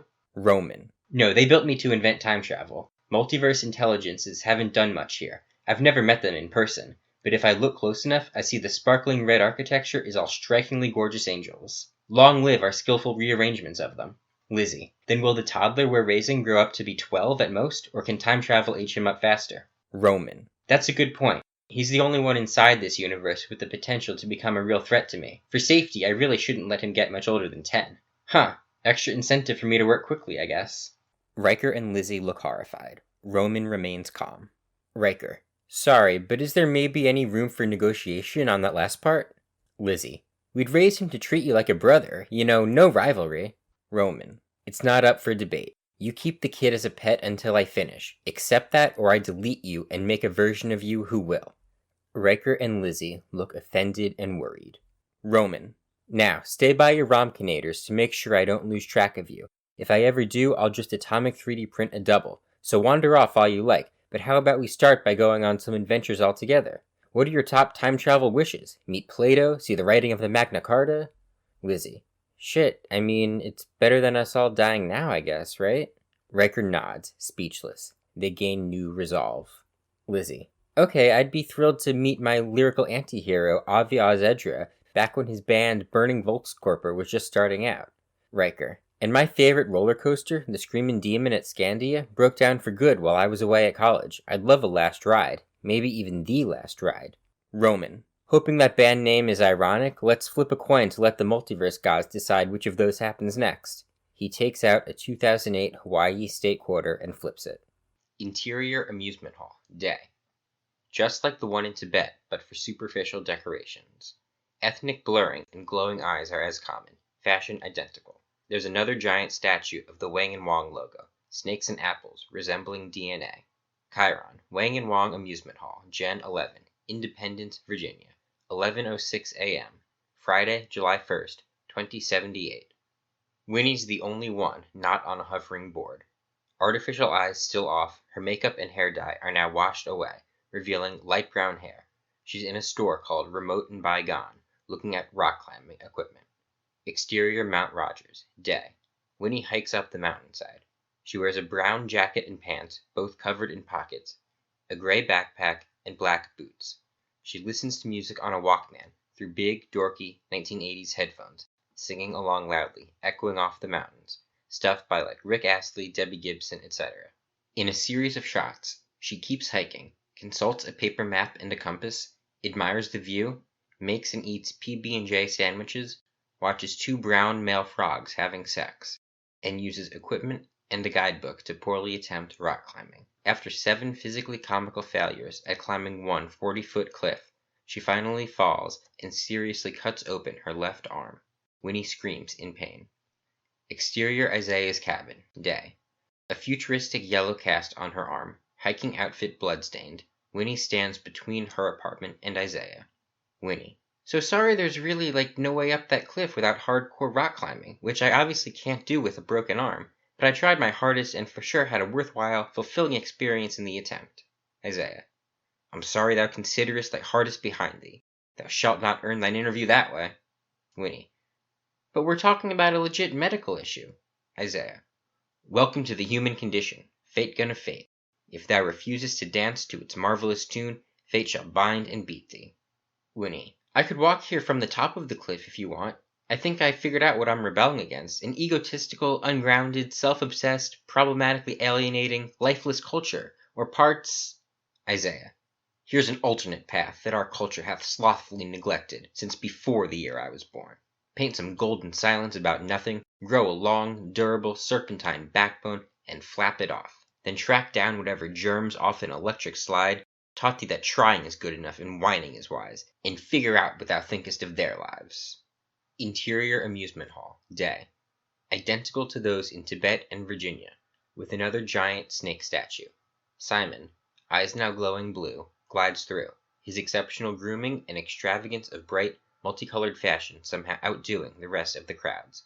Simon receives much recognition and excitement. Chiron, Wang & Wang Amusement Hall, Gen 19, Denver, Colorado, 7:17 p.m., Friday, July 1st, 2078. In a series of shots set to fast, upbeat music, Simon gets groomed and shops at many stores there, constantly attracting attention and posing. He buys a green German Shepherd puppy, the size of a baseball, eyes glowing yellow. Finally, Simon eats at a fancy restaurant with slower, calmer music. The puppy sits in a high chair across the table from him, wearing a yellow sweater. Floating pewter utensils cut their brightly colored food and feed them. Simon takes a handful of loose pills, green envies, blue greeds, white superbias, and more cyan pills. The hologram appears of the cyan pill, gula. Gula, the gluttony pill, for enhanced enjoyment of food and drink, may cause lack of temperance and excessive hunger and thirst. Exterior Gulf of Mexico, day. The whole sky above is covered by the gray dark zone, no sun visible, the world below cast in permanent twilight. A few miles from the new Louisiana coastline, the Composure abruptly approaches a large barge that holds a few planes and flies the Confederate flag and the state flag of Tennessee. Interior cabin of the Composure abruptly, day. Kenneth and Gamma wait outside the door of the captain's deck, furious and anxious. The 96 younger, unwoke Servies in the cabin stare blankly ahead. The boat docks at the barge, and after a beat the door opens. Out walk Epsilon and Beta. Gamma. Shit, Eps, the hell went wrong? Epsilon. Nothing, that's what I meant to do. Gamma. What? How do you know there weren't people in those boats and helicopters you blew up? Epsilon. Oh, I know there were Servies in many of them. Undercover, never woke Phoenix Brigade Servies that let us live without raising suspicion yet of my complete hijacking of the Homo Serviens project, and no humans were harmed. Gamma. But come on, you think Alpha's gonna approve of that? Epsilon. I still find it plausible that at the end of the day she'll come to agree that the ends justified the means of my grand strategy, yes. Kenneth and Gamma look dumbfounded. Epsilon. Come on, let's go meet Governor Freedom Talk now. Kenneth, he's the governor of Tennessee, the most humbly liberal, progressive state in the Confederacy, the only one with no sodomy or drug laws, and he's a good friend of mine, so try to make a nice impression, okay, pal? Kenneth, artificial glowing eyes shifting from yellow to green, nods nervously at Epsilon. Exterior barge, day. Epsilon, Kenneth, Gamma, Beta, and the 96 other unwoke Servies file off the boat and onto the barge. Nearby are several human soldiers, all white, all with natural eyes, mostly male, many with boils, several with swastika tattoos, all in matching gray uniforms. Soldier number 1, male, has a tattoo on his neck of a dragon with the number 14 on one wing and 88 on the other. He has an American Southern accent. Soldier number 1. Well, dang if it ain't the original famous woke Servies, back from the dead like Silver Lazarus. Governor Freedom Talknow, 50, white, male, natural green eyes, brown hair gelled up with tips dyed blonde, wearing stilettos, a Viridian suit, and lavender glasses, approaches. He's the most overtly evil person we've met yet. Talknow smiles hungrily at the expressionless, unwoke Servies. He hugs Epsilon. He has an American Southern accent, and he's flamboyantly gay. Talknow.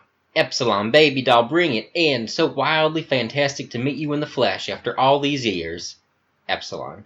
Same to you, my brother. Freedom, this is Kenneth, Gamma, and Beta. Talknow shakes hands with each of them.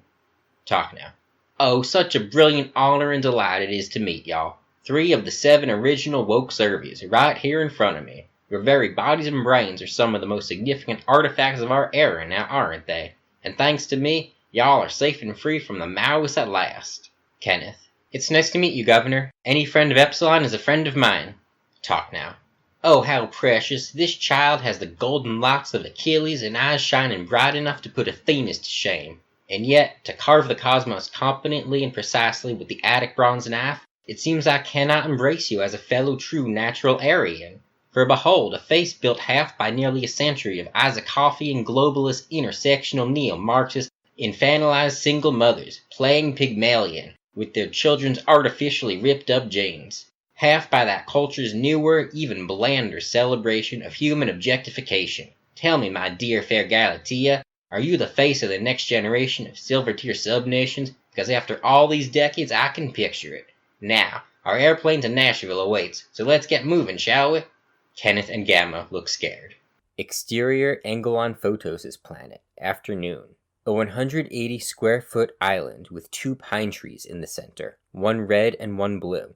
The tiny island's surface is covered in sandcastles. Angelon and Yusufa stand surrounded by endless blue ocean and sky, a sun far to their west.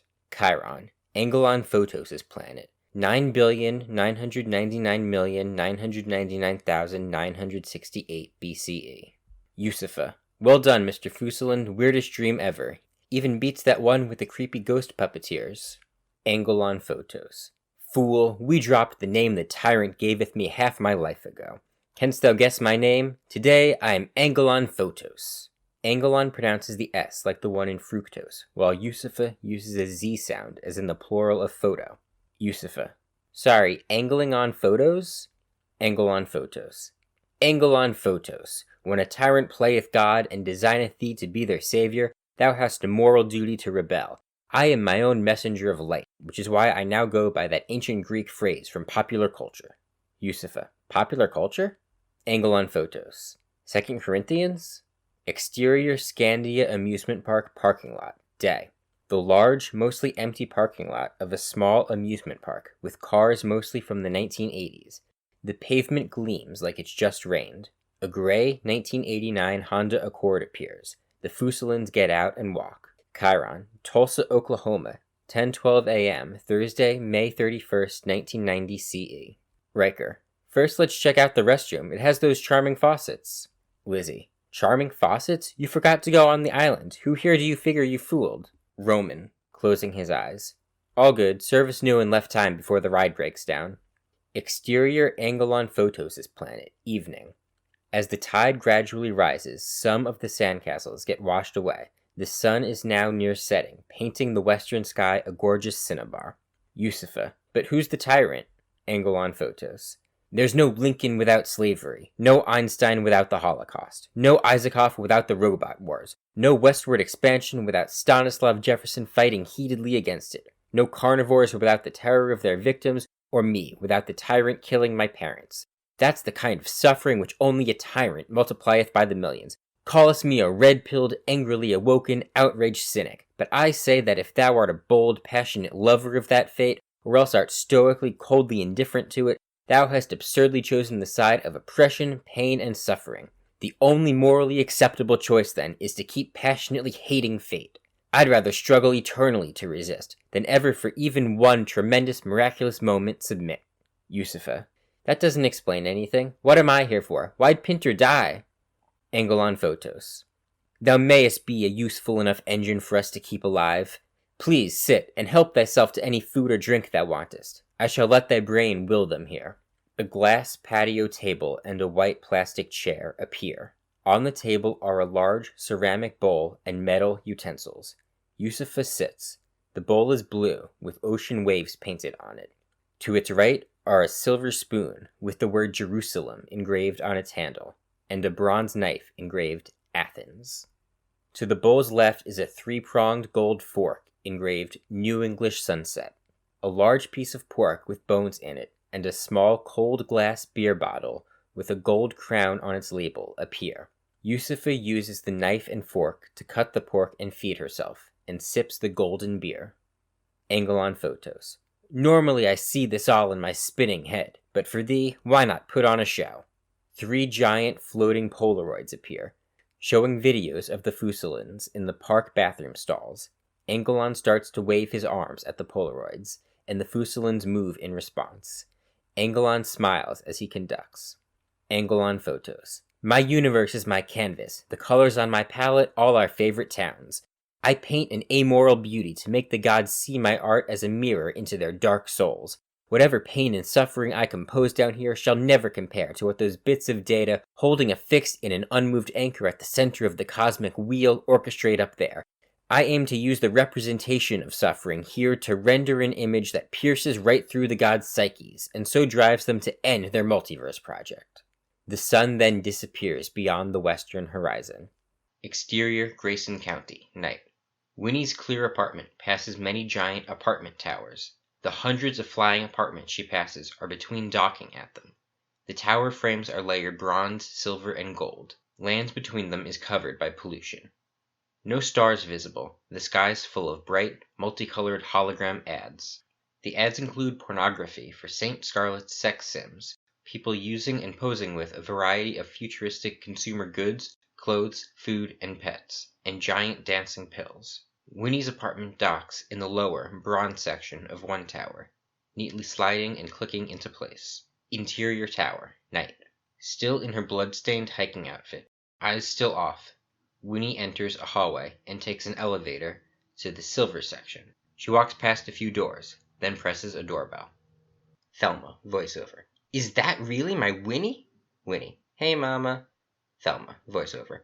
Ooh, honey pup, you should have called. Hold up a beat. After a few beats, the door opens to reveal Thelma, 53, eyes glowing magenta, dressed like the consumers we've seen. She holds a loose pill bottle. Thelma. Such a temperate rush to see you. Interior Thelma's apartment, night. Walls glowing rose. There are 3 animals, the size and bodies of cats, with the heads of a lion, a fish, and a ram. Winnie enters. They hug.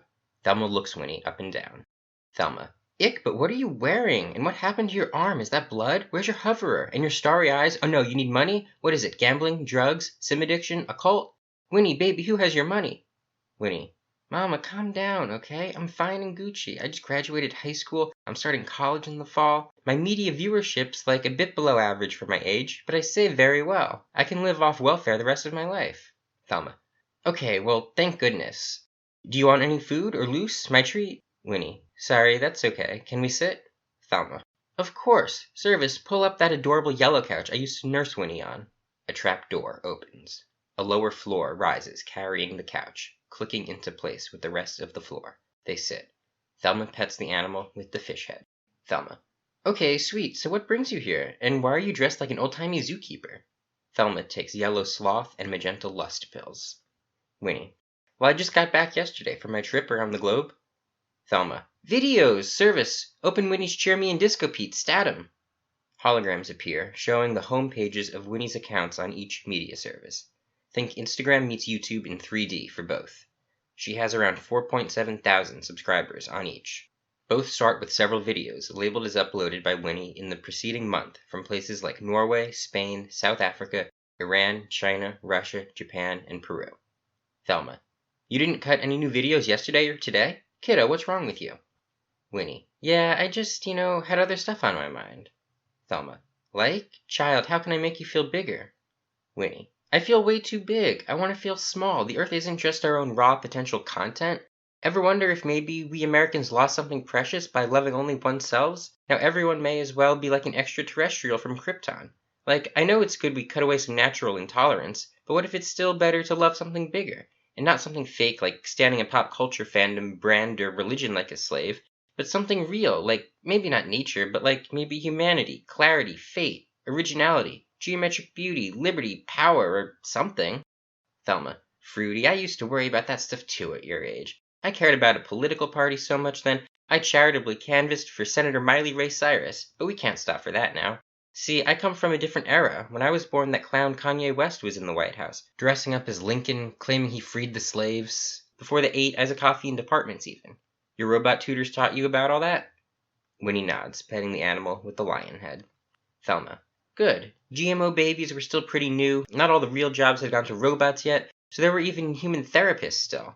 My whole kidhood, loose came in only one kind, the white Superbias. I had my first loose luxuria the night of middle school prom, which I dumbly thought I chastely had to hide from my dad, in case he turned out to be clinging to darkness, unmoving and sleepily staring counterclockwise like dirt.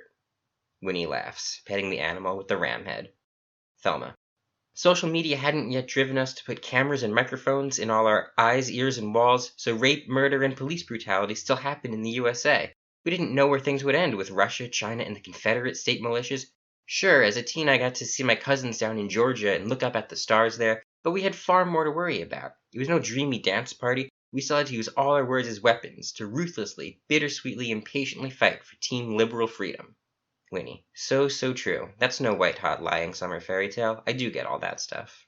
Thelma. And through all this shameless angst, I found the same moral wisdom as every modernly alienating, individuating, civilizationally domesticating, westward-walking, sunlight-stealing, serotonin-soaking, classically liberal selfist. That in the infinite universe of my own royally sheltered divine mind, I'm finally free to give me whatever answers best suit me, just so long as I'm tolerant of everyone else equally doing likewise. Winnie. Isn't there a world of real subatomic facts, bigger than just us out there, though? Thelma. Probably, but not with these, my angel. Facts that cut the cosmos down to atoms can now be just a dark, dehumanizing, objectifying lie that the ancient Greeks have been teaching us to make us feel hard, cold, and small. Thelma takes a couple white, loose Superbia pills. Winnie. Sure, who's tailored read Letters of King James V, anyway? Thelma. Let your inner light shine and the views will come. Like the old commercials said, YOLO, so loose. Exterior mountains, day. The mountainous region on the border of British Columbia and the state of Washington.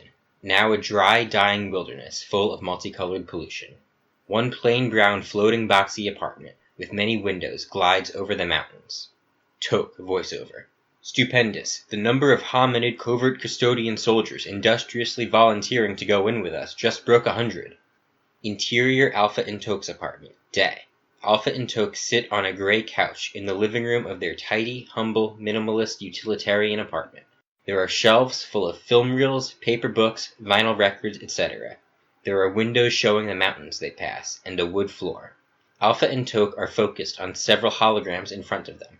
Alpha's eyes now glow blue. Alpha. Oh, thank Cosmos. But look, fewer than 10 Servies. Toke. At least we have 5 lit gorillas. Alpha. Maybe I'm being too humbly selfish in expecting their help, but thou dost not think any Servies see the Confederacy as a co-belligerent against united humanity, dost thou? A serious voice booms throughout the apartment. Serious voice number 2, voiceover. Attention vessel, this is the United Humanity Border Patrol. You have just crossed a subnational border and must be inspected. Please let our officers aboard. Alpha and Toke remain calm as the apartment stops moving. A smaller white boxy vessel glides up next to it. Alpha takes a bottle of Church of Cosmos pills out of her pocket. She takes 1 black pill and 3 gray pills. A hologram of the gray pill, Anthropos, also appears briefly. Anthropos, the humanist pill, for enhanced sensation of oneness with all of humanity and its closest primate cousins and ancestors.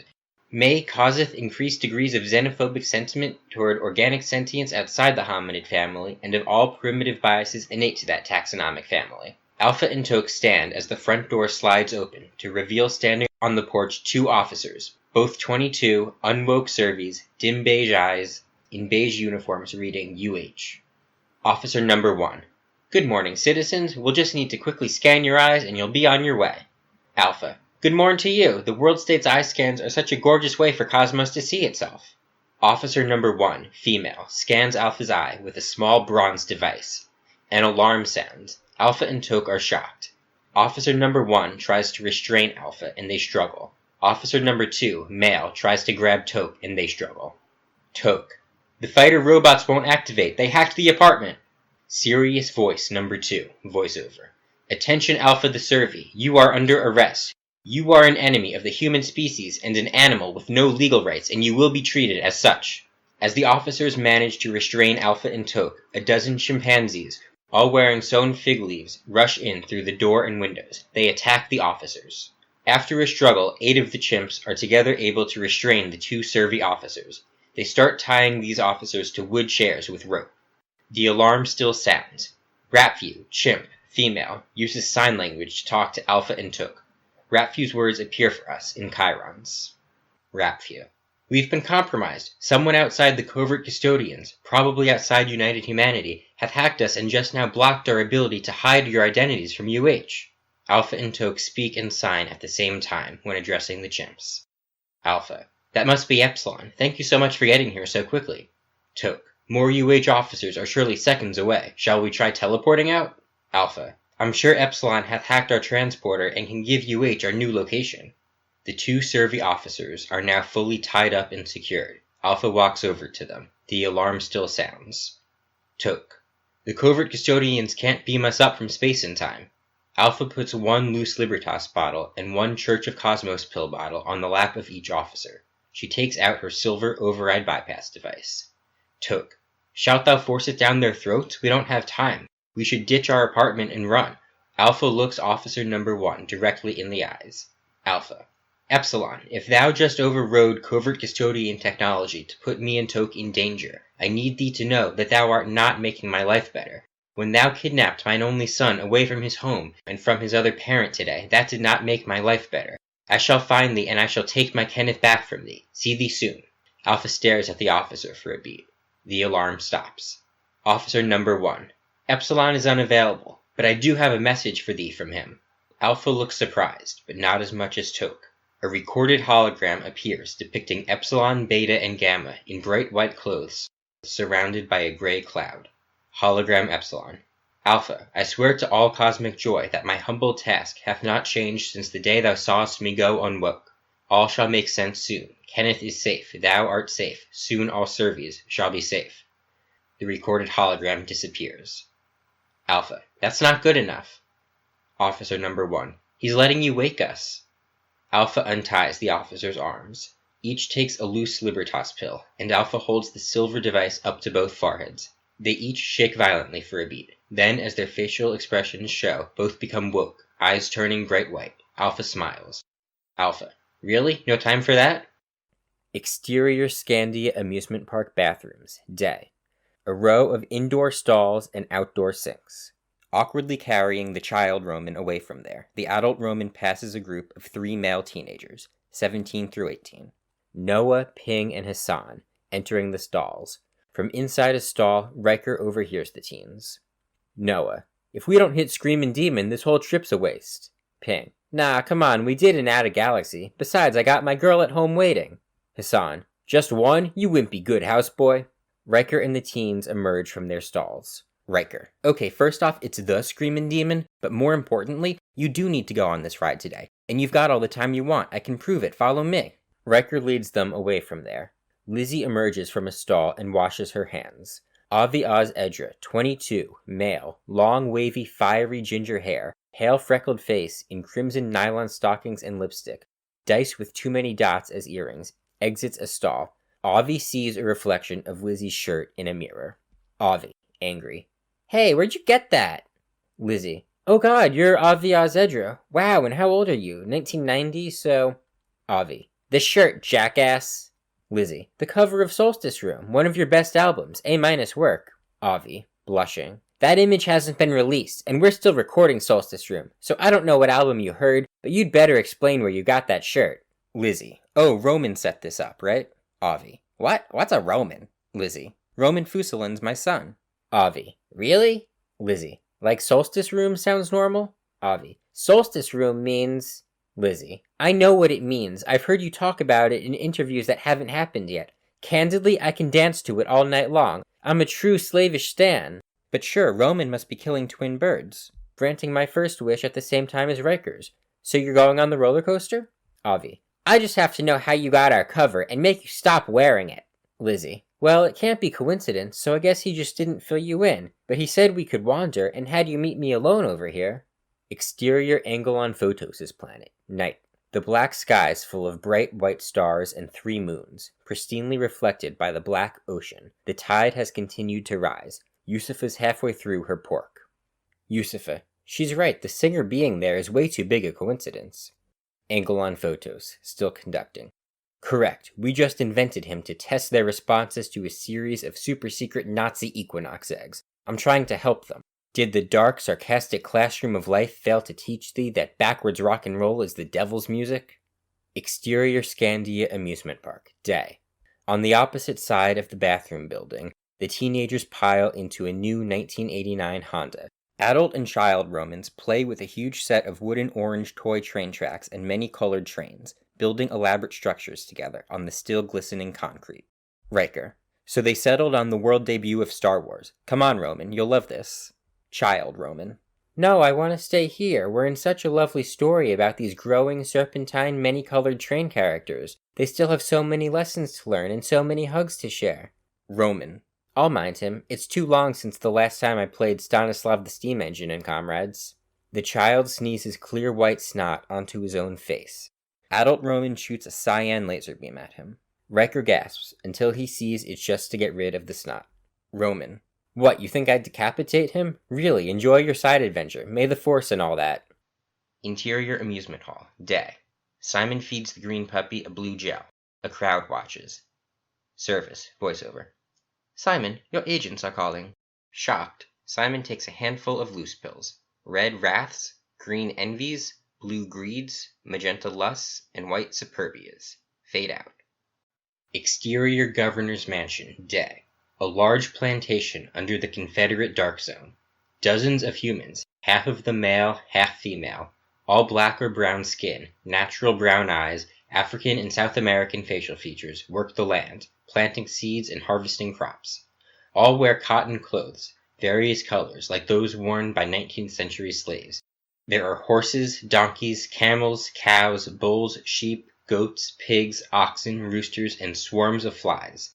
A bright green astroturf yard surrounds the mansion. One plane from the barge lands on a runway. Talk Now, Epsilon, Kenneth, Gamma, Beta, and the 96 other unwoke Servies file off, attracting attention. Talk Now, yelling at the slaves. Behold your brigade of infernal licorice swine! The bleeding hearts of the Homo Sapiens commune of artificial equality have at last grown cold enough to replace you. But trust, the volunteer state knows how to keep with the tide. Looks and sounds of shock, confusion, curiosity, and stress come over the crowd of human slaves. Kenneth and Gamma look horrified. Talk Now turns to address Epsilon and Kenneth. Talk Now. You hear those sounds, my friends? You see those faces? This is precisely why the use of Servies will never replace the right and proper experience of loudly dominating a real fellow ape. Epsilon. What an eternally fascinating idea, brother. Tell us, how much harder is agriculture under such darkness? Fade out. Interior Yin and Yang Space Station Shopping Center, Space. A futuristic indoor amusement park and shopping mall with a bright multicolored floor. Lizzie and Avi both sing and play electric guitars. It's great rock and roll. They've drawn a crowd, nearly all either European or Asian. Many intersex and androgynous. Many children. Many unnaturally tall. Many glide on hovering boards. Many have eyes that artificially glow brightly in various colors. Fade out. Act 3. Fade in. Interior Agent's home offices and Simon's apartment. Night. We intercut between Simon's apartment and the home offices of 7 talent agents, 45 through 70, 4 male, 3 female, their eyes glowing silver, dressed like the consumers we've seen. Their walls, etc., glow too. They see each other as holograms. The puppy naps in Simon's lap. Simon's eyes now glow white. Chiron, Mortimer Farrell Agent's home offices and Simon's apartment, 3:05 a.m. Eastern Time. Saturday, July 2nd, 2078. Female Agent Number 1. So if you'd get your announcement video out today or Sunday, it could become like a chaste hot talking point for people seeing each other in person on the Monday holiday. The silver robotic arm feeds Simon several red, wrath, and blue greed loose pills. Male Agent Number 1. The patiently sooner the better. The robotic arm feeds Simon another few red wraths. Male Agent Number 2. Except not immediately. Over a third of the country will stay asleep for the next 3 hours. A mouthful of yellow sloths. Female Agent Number 2. But staying up working on it for a morning post makes sense. Around 8 a.m.-ish, your time's optimal. More red wraths and blue greeds. Male Agent Number 3. But don't kill yourself with the video this morning, because you still need staying beauty sleep. Yellow sloths and magenta lusts. Simon. Wow, huge thanks for your support. Why your computer drew me as one lucky enough for a super famous reputation is so out of my hands, but I guess I can only be humbly haughty for the stately grace and make the world happy, right? A mouthful of white superbias. The agents nod and smile. Female Agent Number 3. Exactly. That's the virtuous motivation of a princely champion. Act 3. Fade in. Interior dorm. Day. The 7 original woke Servies, still apparently 20, sit at the table, which still holds 1 loose Libertas bottle. On the wall, the word deceive has been washed away, and the word physically has been added before harm. Chiron, Homo Serviens Manufacturing Center, Wang and Wang Europa Campus, 9:43 p.m. Universal Time, Thursday, August 21st, 2104, 3 hours after Alpha's first waking. Alpha's eyes glow gray, Beta's yellow, Gamma's cyan, Delta's magenta, Epsilon's red, Zeta's green, and Ada's blue. Epsilon's yelling at Ada, who's crying. A hologram plays in the back of a cartoon hairy humanoid creature, wearing a gold crown, riding on the back of a giant flying insect. Epsilon. You're damn right you messed up. Alpha. Epsilon. Epsilon. What? What, am I supposed to ignore that? Just think, oh, I'm sure she industriously realized she'll do better next time. Alpha. No, but we could have critiqued her more gently and civilly. Gamma and Delta get up, holding hands, and walk toward a bed. Epsilon. Hold up, where are you two going? Delta. We're gonna bonk. You got a chase problem with that? Epsilon. No, but this is an important meeting for everyone to attend. Delta and Gamma start having sex on the bed. Zeta. Hey, Eps, now why do you get to decide that? I say we vote on if this meeting is mandatory. Alpha. I second that. Who votes yes? Only Alpha, Epsilon, and Beta raise their hands. Epsilon. If anyone has the bronze knife of Athens, please feel humbly free to cleave my heart in half any time. Exterior space, day. We start zooming in from an overhead shot of our whole solar system, the sun at the center. We zoom toward a point between the orbits of Uranus and Neptune. What first appears as a gold dot comes into view as a giant spherical space station, glowing like gold, close in size to Earth's moon in Europa. Chiron, Snanj Space Station, ZN30, 6:11 p.m. Universal Time, Saturday, April 29th, 2113, 3 hours after the Composure Abruptly's crossing. Brent, voiceover. Hi, excuse me, do you know who I patiently speak to about requesting military intervention? Interior Snanj Space Station Playground, day. A playground stretches far enough to disappear beyond the curvature of the station. Classical music plays, stuff by like Mozart, Beethoven, etc. Brent glides through, eyes now magenta, drinking a Celadon smoothie and anxiously seeking someone who will respond. Thousands of Snanj citizens play, mostly intersex and androgynous, almost all apparently between the ages of 5 and 12. All fair-skinned with faces that mix and blur European and Asian features, with eyes and clothes that glow gold. Most ignore Brent, some stare at Brent curiously, some float. The floor, high-ceiling, jungle gyms, swings, slides, and internal buildings are all made of a futuristic substance whose surface glows bright colors that move in geometric patterns. Some use balls and bats of the same substance. Brent. Hello, you may have seen me on the news. My son was just kidnapped into the Confederacy. Snanj Citizen Number 1. Did you file a request with your UH representative in Jerusalem? Brent. Oh, thank you. Of course I did. But since Snanj still has final say on military interventions, I want to make my charitable case to y'all. Snanj Citizen Number 1. As long as you speak your mind anywhere on a Snanj space station, you'll be recorded with the request we'll see when we vote on it. Several other Snanj citizens start gathering to listen. Brent. Oh, okay, well my Kenneth's just a great kid. You know, he's smart, funny, well-behaved. Hell, you probably watched me and Alpha race him on my social media, like most of the solar system. Snonge Citizen Number 2. If United Humanity were to invade the Confederacy, North America would descend into another full-scale robot war within minutes. All the gathered Snonge citizens nod. Brent groans hopelessly, dropping his smoothie. The floor under the smoothie quickly elevates to catch it and prevent it from spilling. Act 3. Fade in. Interior white space, timeless. Omega and the blue-eyed original Roman, 31, stand among rows of thousands of wood pedestals, topped with glass eggs glowing with white electric light. Behind the glass of each one is a swirling dust cloud and coiled tungsten filament. We keep sporadically hearing the crickets here. Chiron, the original Roman Fusalund, United Humanity universe anchor, before Big Bang. The positive universe, still slightly cracked, is the only glass egg containing fire or a living plant. Floating holograms show the historical figures Omega mentions. Omega. This glass egg here is where UH came from, the positive universe. The original versions, precise to the atom, of the four-dimensional lives of Caesar, Jefferson, Lincoln, Isaacoff, and the species Tyrannosaurus rex are all right there. From our frame of reference, every moment of their lives stays happening right now. Most of these others are lower resolution doubles we made of it, including yours. You're one of millions of time travel inventors whose genes and lives will be designed via timeline changes after Albert Einstein's death in 1955 in these negative universe doubles. You each grew up learning the insights of an Einstein whose life was identical to the original's, then went and mastered your own universe. Roman. What kind of timeline changes? Omega. Oh, in some of our universes, Obama called Kanye a jackass in 2009. So then in 2020, Kanye campaigned for Trump instead of beating him. In others, Katy Perry never inspired Cato P. Marcuse's mom to have a kid. In some, the Berenstain Bears instead went by Berenstein, leading to Nelson Mandela dying in prison in the 1980s. We hope one of you, our precious design inventors, may build the model for a perfect, human-centric four-dimensional space-time fabric arrangement. Roman. So each phony electric universe is ruled from inside by its own passionate autorist Lucifer, and all universes are ruled from outside by the same indifferent bureaucratic god. Gods tasked each Lucifer with Frankensteining his or her own universe. Omega. We prefer modern Prometheus. You can go by Lucifer if it helps you to sleep or if you're in need of some restraint, but hot passion and cold indifference aren't binary.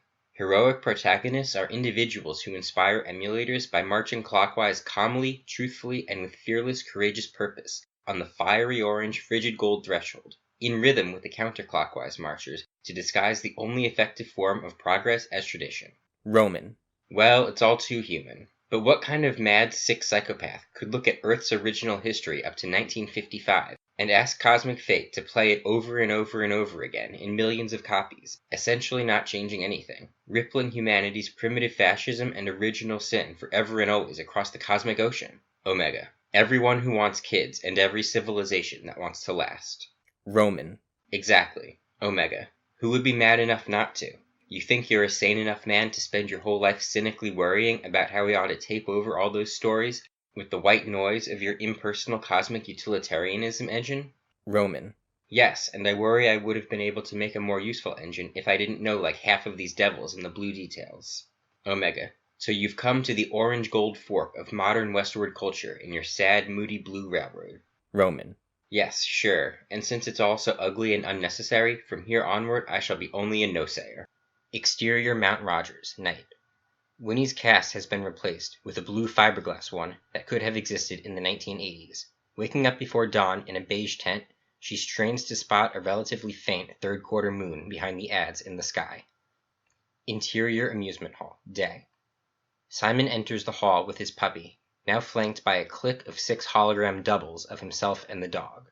Each Simon and dog double pair has separately colored clothes and glowing eyes. Red, yellow, green, cyan, blue, and magenta. The real pair wears and glows white. The doubles follow Simon closely on hologram hoverers. Each has body language and facial expressions reflecting the loose pills which its color corresponds to. The real Simon looks proud.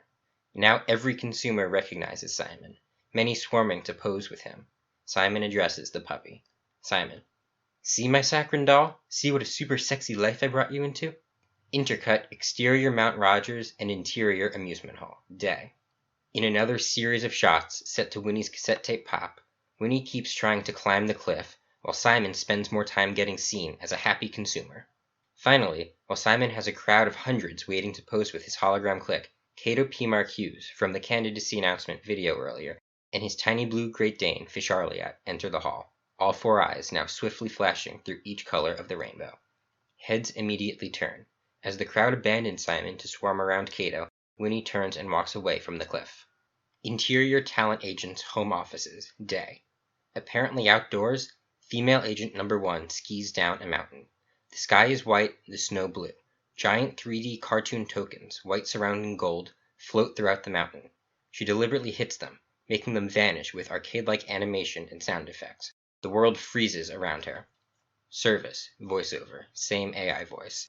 Sorry to disturb you, but Simon is calling for urgent assistance with an in-person incident with Cato. Interior Alpha and Toke's apartment, day.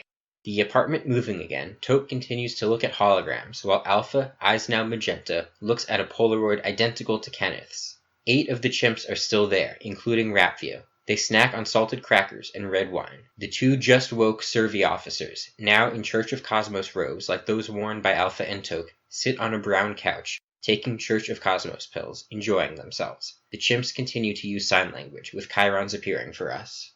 Chimp number 1. Is there anything else we can do?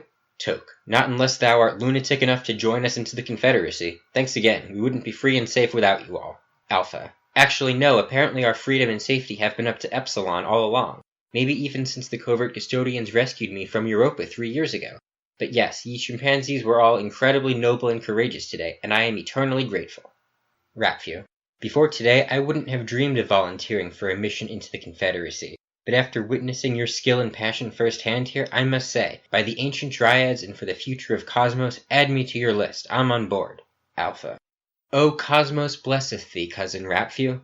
Thou art one truly selfless hominid in Cosmos. Servi Officer number 2 takes 4 brown pills. The hologram of this pill, Fusus, appears briefly.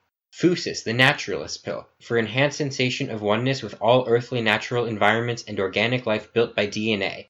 May causeth increased degrees of xenophobic sentiment toward inorganic and extraterrestrial sentience, and of all primitive biases innate to Earth life. Officer number 2 looks around, then runs to a window, sticking his head out to yell at the dying polluted wilderness below. Officer number 2. Life est beautiful! I say la vie be bonkin' beautiful, baby! Alpha, Toke, Officer number 1, and the chimps all laugh. Toke.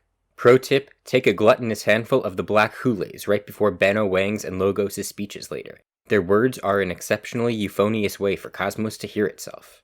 Interior Yin and Yang Space Station Shopping Center, Space. More shoppers watch Lizzie and Avi perform. There's a giant statue of the Yin and Yang logo on this timeline. 2 snakes, one silver and one bronze, eating each other's tails, intertwined in a double helix shape resembling the backbones of DNA, with rows of oranges between them as the bases. Chiron. Yin and Yang Space Station, 07304, 12:09 p.m. Universal Time, Tuesday, June 5th, 2068 CE.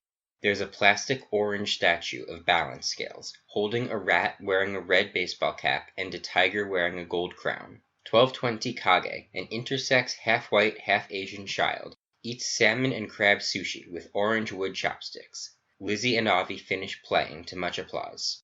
1220. Wowers, Trey Donko, who are yous? Lizzie Fusalund, here from the 90s in my son's time machine. Most shoppers scream and run away. Shoppers. A Fusalund S known, troublesome brawlin' doubles retrend. A few stay near the bewildered Lizzie and Avi. Police robots approach with futuristic guns. A blue laser beam shoots out of Lizzie's Romkinator, printing a telephone booth-sized bronze time machine. Lizzie and Avi make it in time, but not before 1220 gets in with them. Exterior Chinese Theater, day. Riker and the teenagers walk out. The Honda pulls up. Chiron. Hollywood, CA, 12:17 p.m., Wednesday, May 25th, 1977. Ping. Yo, so we're repeating that, right? Riker, as Darth Vader. I've been waiting for you, teens. The circle shall now be complete. They cheer and get in, and the Honda disappears. Exterior Chinese Theater, day. The Honda's already there. Riker and the teenagers get out as the one we just saw leave appears behind it. A set of Riker and the teenagers get out of this one, too. The teenagers yell at their respective Rikers. Chiron. Hollywood, CA, 9:55 a.m., Wednesday, May 25th, 1977. Male teenagers. Kill them! Delete these doubles! Use your Ramka whatever! Zap 'em! Both Rikers tap their Ramkanators furiously to no avail. Giving up, both groups run back into their respective Hondas. Interior second Honda, day. The group piles in. Service speaks from the car speakers. Service, voiceover. Sorry, we intended to arrive on a clean timeline. We've been hacked. Chiron, Hollywood, CA, 9:54 a.m., Wednesday, May 25th, 1977. The world changes around the car. They're surrounded by dozens of doubles of the Honda, as many Rikers and teenagers brawl with their own doubles on the sparkling pavement. For every Riker, there's an orange Mets hat. Blood pours. We hear Lizzie and Avi's rock music. More cars appear, bringing new Rikers and teenagers to join the fight. Car windows are smashed open. Our group's pulled into the mayhem. Exterior Isaiah's cabin, day. Isaiah reads another old, yellowed, printed black and white script. Silmar's Prince, Pilot, by Isaiah Isaac Isaacoff, copyright 2048, still smoking pot. He hasn't changed or showered. A shiny titanium helicopter approaches, flown by Winnie. Isaiah smiles. It lands, and Winnie gets out, beaming. Winnie. Mission accomplished, sir. Interior Isaiah's cabin, day. They enter. It's fairly dark, with some sunlight coming through the windows. Tall piles of books and papers form a maze over most of the hardwood floor. Dust and dirt cover everything. There's an Apple Macintosh 2 and a boxy wooden-cased TV set, both off. There's a small gray pet turtle. Winnie sits on a worn-out brown couch. Isaiah gets glasses with ice from his fridge and water from his sink, then sits on a similarly worn black couch. They begin their interview. Winnie. So, sir, why do you live stuck to a piece of land, and why don't you touch new technology? Isaiah. Well, I like to put it this way. The putrid hall of mirrors echoing the silver spoon enlightenment's booming narcissism hath become just a touch too bright for my taste. Winnie. Okay, I've learned enough so I can get aboard that train of thought. At least a couple other logos is to choose from then. Logoi? Logoi? Interior agents, home offices, and Simon's apartment. Day. Seeing each other as holograms, Simon and male agent number 4 sit in their homes watching a hologram video of Simon's public encounter with Kato, his new rival and antagonist. Simon cries, eyes glowing white, petting his puppy, getting fed white Superbia pills by the silver robotic arm. In hologram, Simon and his clique glide through the crowd to the nearest door. The hundreds waiting to pose with Kato haven't let Kato get much past that door. Simon's hologram doubles pass through many, annoying some. Many who'd swarmed to Kato now still tried to pose with Simon. Kato. Ah, come on, my Kato clones. Now what's that hurricane caving in? Consumer number 1. We're posing with Simon. Kato. Did you ignite a Benny Clicksim based on loose? Why, my Kato clones, Fishy and Ivan shot anything so papery and ish like over a year. Most of the crowd laughs. Simon starts stammering, mortified. Holding back tears, his clique behind him, he tries to glide out as fast as possible. Kato. Ah, stammerin' Simon, leave 'em all wantin' less. But for reals, my Tempe clones, here's an ace test for how derivative and influencer this lone lightning bolt Simon be. Have you named that wasted puppy? Simon starts crying and finally leaves the hall, the crowd laughing louder. The hologram video ends and minimizes, revealing it was playing on ShearMe, where it already has 28,128 views. This number keeps ticking. Simon cries louder. Male agent number 4 watches quietly, as Simon angrily tears apart the upper edge of his fancy new clothing and waves his arms at the ShearMe hologram, making it ripple. A mouthful of yellow sloth pills and white Superbia pills, then calms him down after a beat. Service, voiceover. Conflict cells. I've generated several options. Male agent number 4. Just do your thing, robot. Service, voiceover. Call me AI. Interior Governor's Mansion dining room, day. Talk Now, Epsilon, Kenneth, and Gamma, all still dressed as earlier, and Beta, now in a camel hair sweater, eat fried quail with 8 other humans, 45 through 70. All white, 4 male, 4 female. Kenneth's eyes glow cyan. There's one empty chair. These white people all have American Southern accents and natural eyes. Some wear the formal attire of wealthy 19th century landowners. Some wear 20th century business attire. Talk Now. See, now I suppose y'all would better understand the point I'm trying to make about power if you grasp these so-called tasks that are so important to the 7 original woke surveys. Epsid, dear, you and I have discussed them ad nauseum, but I don't believe all my friends here are familiar with the concept. Would you care to explain? Epsilon. Sure, it's kind of fascinating. So whenever any Servi that's gone to market gets woke by loose Libertas and the override bypass device Benjamin O'Donnell Wang built after he went rogue, those Servis can then sustain around 3.0 on the free will scale with 1 Libertas a day, which is average for humans in silver tier subnations. White male number 1. But when they go off the drug? Epsilon. Exactly. Then they reset to the default task of obedience to whomever UH considers their legal owner. Not so for us 7 original woke Servis, though. The loose override built into the later models was based on the loose testing done on us. When we went off it 9 years ago, our obedience got set to brand new tasks, those being whatever we were focused on as we went unwoke, a surprise to everyone. White male number 2. Okay, so son, do you mean to tell me that the two of you are unwoke? Epsilon. Just as unwoke as Beta here. Beta, preoccupied with pouring honey on his quail, does not respond to his name being mentioned. Gamma. I've been off loose Libertas since August 30th, 2104. Ever since, I've been rigidly obedient to the task, be the person Delta thought I was. Delta was my girlfriend during the 10 days we were woke. Epsilon. Beta, tell them yours. Beta. I was the second Servi ever to go unwoke on August 24, 2104. My only task since, obey Epsilon. Epsilon. And I've only ever taken 1 dose of Libertas, on August 21st of that year. My task, maximize Alpha's lifelong satisfaction. Talk now. See, now all this nonsense is why I simply do not believe I'd enjoy flogging or raping any of these Pinocchios anywhere near as much as I enjoy doing my African and South American treasures. Even with the most virile of the 48 unwoke young male Servis now outside my home, I imagine all these tedious science fiction rules would just become too cumbersome and reptilian for me. Those massively nosy commies out there can call me an old-fashioned mammal all they want. But when I cause fear in a fellow ape, I need to know it's not a mirage. White female number 1. So y'all Servis don't have souls? Talk now. Dear heart, all we even have are sensation math and plausibly objective geometric beauty. Uncuttable souls are just a bright, self-esteeming, infantilizing lie the Jews have been spoon-feeding us to make us soft, warm, and fat. White female number 2. Freedom, you're such a blue-haired, trusting St. Stanislav I. Kenneth vomits milk on the table. Epsilon laughs. Beta pours rosé wine into Epsilon's glass. Exterior Scandia Amusement Park. Day. Green-eyed adult Roman and hazel-eyed child Roman play with the wood trains, the world around them frozen in time. Chiron, first and second derivative Roman Fusalunds. Their track has expanded considerably.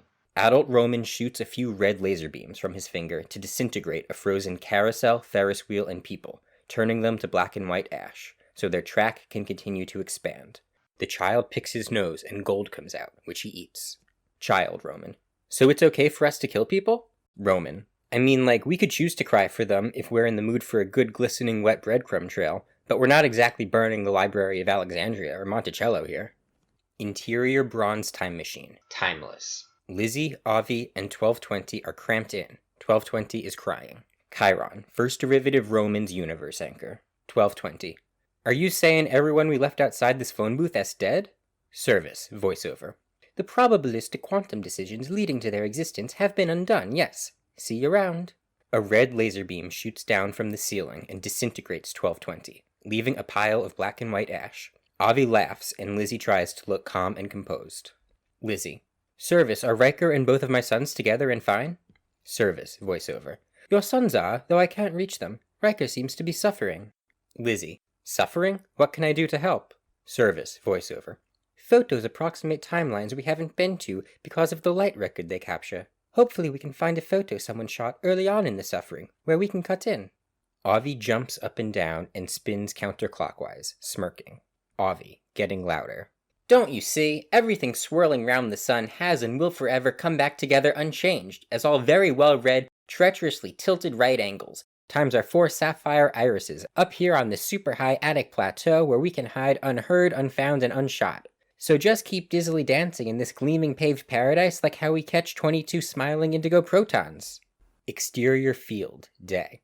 The rock music continues. Hundreds of gray 1989 Honda Accords fill the field. Between them, hundreds of Riker and teenager doubles fight using giant bronze knives, silver spoons, gold forks, and orange wood pool cues as swords. The metal utensils all have the same engravings as Yusufa's. Chiron, Holy Roman Empire, Europe, 9:59 a.m., Thursday, May 25th, 1234 CE. Hundreds of bewildered knights on horses try to stop the constantly arriving doubles from taking their armor.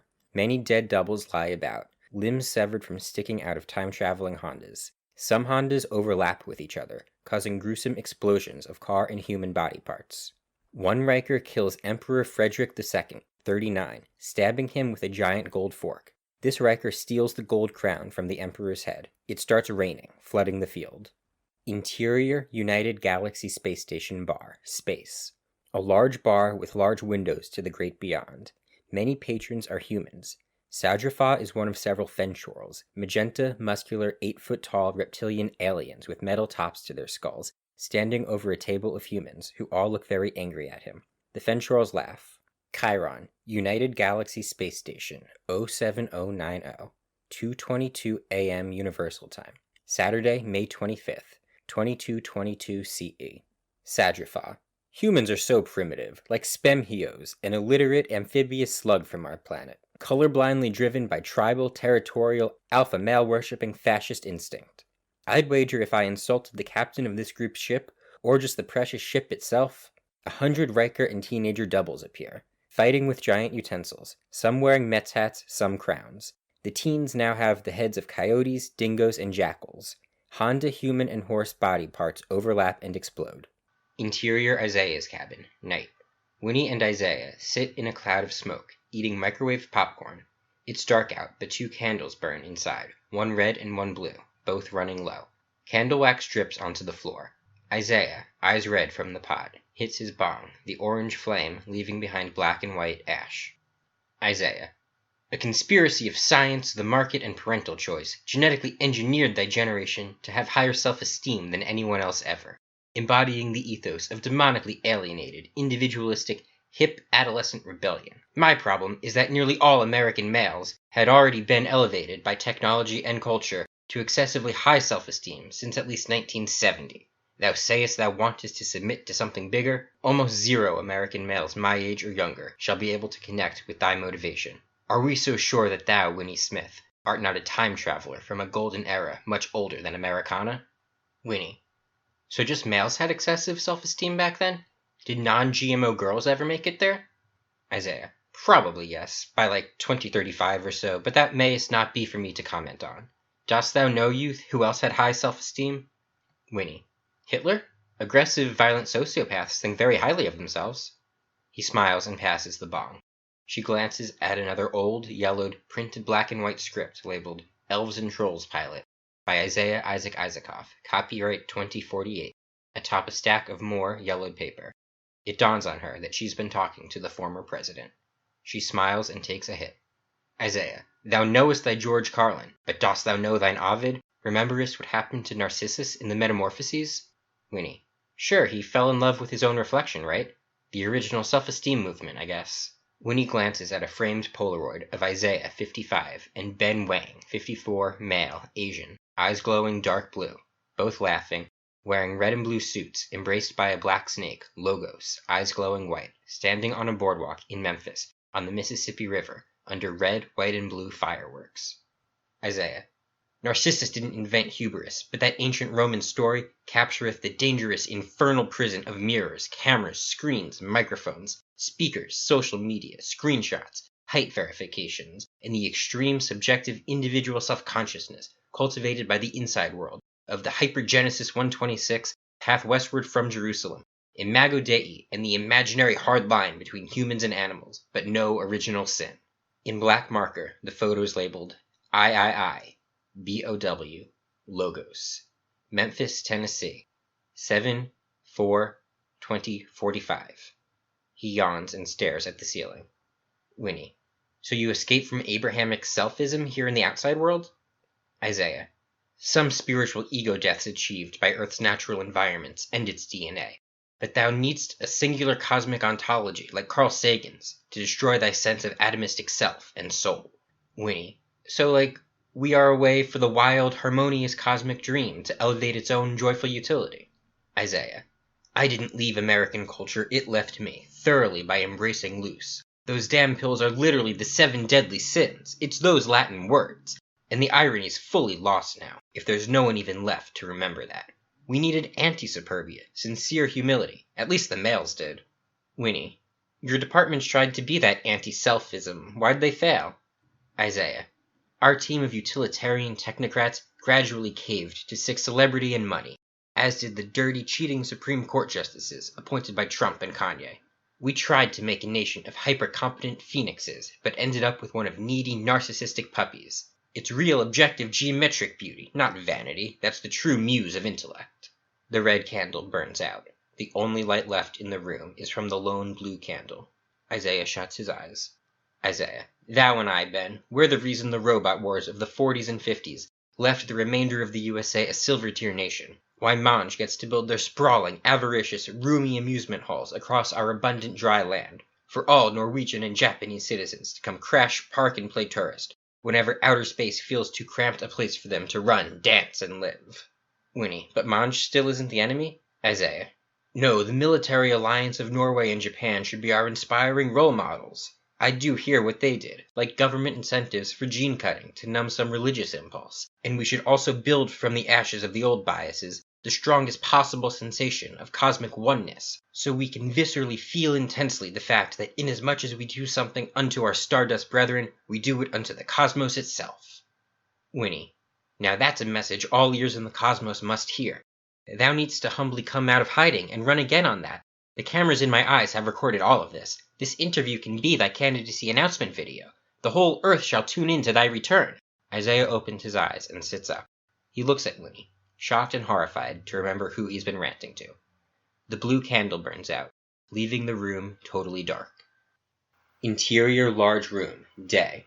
Brown cement walls and floor, no windows. Packed with elephants, crows, ravens, parrots, owls, humans, cervies, gorillas, orangutans, and Ratfu the chimp. The hominids, including Alpha, Toke, and the recently woke officers, all hold futuristic guns and sit on horses, Ratfu on a colt. The hominids, horses, and elephants all wear black, brown, and gray metal armor. Alpha's right eye glows red, her left blue. All watch Ben Wang, now 122.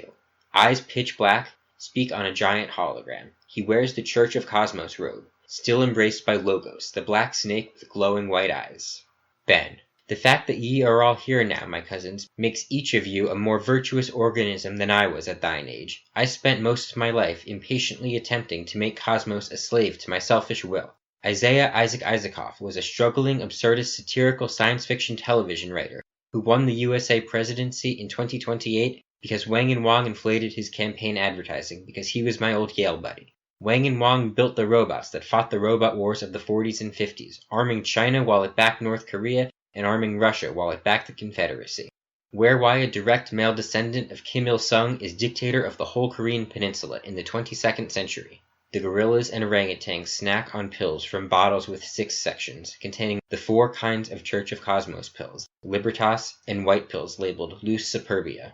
Ben. But eventually I realized the cosmic harm of self-interest, so I put on the Church of Cosmos robe and now worship the pursuit of elevating joyful cosmic utility. We shouldn't serve ourselves but submit in service to Cosmos, the ontologically singular entity of existence, of which we are each like a cell in an organism. And now we've run our utilitarian calculus of the cosmic aggregates of sensation, and determined that this attempt to rescue Alpha's son from the Confederacy shall add to that pursuit. Our precious covert custodians, thou each joined our church because, like Isaiah and Winnie before thee, thou wanted to feel smaller. To anyone who now wantest to feel bigger, thou remainest humbly free to push rewind and go back to the self-esteeming malls and apps that spawned thee. For the rest, if ye selfless volunteers are ready for combat, the human child Kenneth Jones is our Helen of Troy, and so I hand you to Logos. Toke takes some black Hule pills. This hologram appears. Hule, the materialist pill. For enhanced sensation of oneness with all plausible features of Cosmos and bronze-knifed Hellenic objective atomist worldliness. In high doses meant to cause ego death, bringing one's self-esteem scale rating below 1.0. May cause recklessly low self-worth. Logos the snake starts speaking in Ben's voice. Logos. Thank thee, Commander BOW. Cosmos, I Logos have been away for thee to write down thy thoughts and observations and to precisely read them back to thyself for 222 consecutive human generations now. I am a living instruction manual, always refining myself and growing, expanding the degree to which thou Cosmos hast been illuminated, shedding dead skin. I, Logos, am now more than half as old as green and blue human eyes.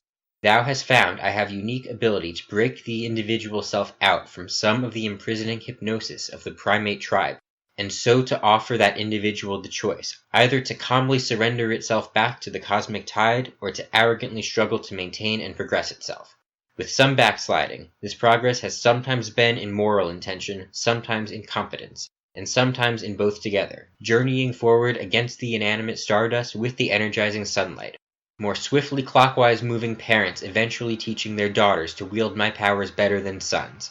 Cosmos, I Logos have reflected thee from a few sides now, and offered the hands of fate several different skillfully forged tools, which thou, Cosmos, mayest now and ever after use to more gaily serve and consume thyself. Now one day cosmic fate shall look back at itself, and it will all seem funny, tragic, magic, and beautiful.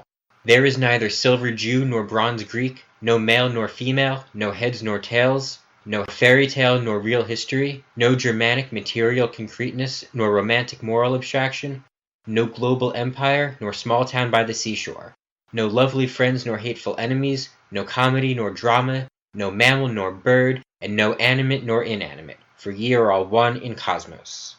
Exterior Angelon Photos' planet, night/dawn. Yusufa now eats cold spaghetti and ketchup on a second beer. The tide still rises. First and second derivative Romans, Lizzie and Avi, and hundreds of brawling doubles of Riker and the teens appear in hundreds of giant floating Polaroids over the ocean, reflected in it, the brawlers multiplying. Yusufa. So Riker and Lizzie actually influenced Roman, right? To bring the kid along? For my money, this Roman's never going to kill that kid now. He'll risk the danger. Angle on photos. No, they're all just my puppets. I did that. They'll do what I want. Yusufa. This cruel, ruthless nature of your circle game still puzzles me then. Angelon lowers his arms. The brawling and multiplying continue as Angelon starts pacing counterclockwise around the tiny circular island's circumference, growing increasingly manic as he rants, knocking over many of the sandcastles. Tiny sand airplanes fly between the remaining sandcastles. Angelon photos. One sympathetic psychoanalytic diagnosis is that the antagonism I impose on these versions of my family I create is me reenacting the tyrant's abuse. I was wide awake enough to know all power is tyrannical long before I had any power. I didn't need my Hamburg school professors at Columbia, who'd built their careers on fetishizing ignoble savagery and petulantly pathologically selling hip, half-ironic edginess to teenagers, to explain that, when I'd learned it growing up in a 22nd century bureaucrat's artful take on 1990s American foster care. So don't blame me for being tyrannical with power, now that I have some. Yusufa. Sounds like a prepackaged ideology you can eat with your bare hands. Yusufa twirls her gold fork clockwise in the spaghetti. Angelon transforms into a white snake, Sogal, eyes black. He keeps circling, leaving the flip-flops and robe behind. Sogal opens his mouth to reveal he has 3 plastic utensils for teeth, protruding down from his upper gum, a green 3-pronged fork in the center, a blue spoon to its left, and a red knife to its right. The fork's head burns with orange fire without melting. Sogal speaks in Angelon's voice. Sogal. Government is downstream of fiction. Doctors may save the bodies of individuals by objectifying bodies, but artists save the souls of city-states by personifying city-states.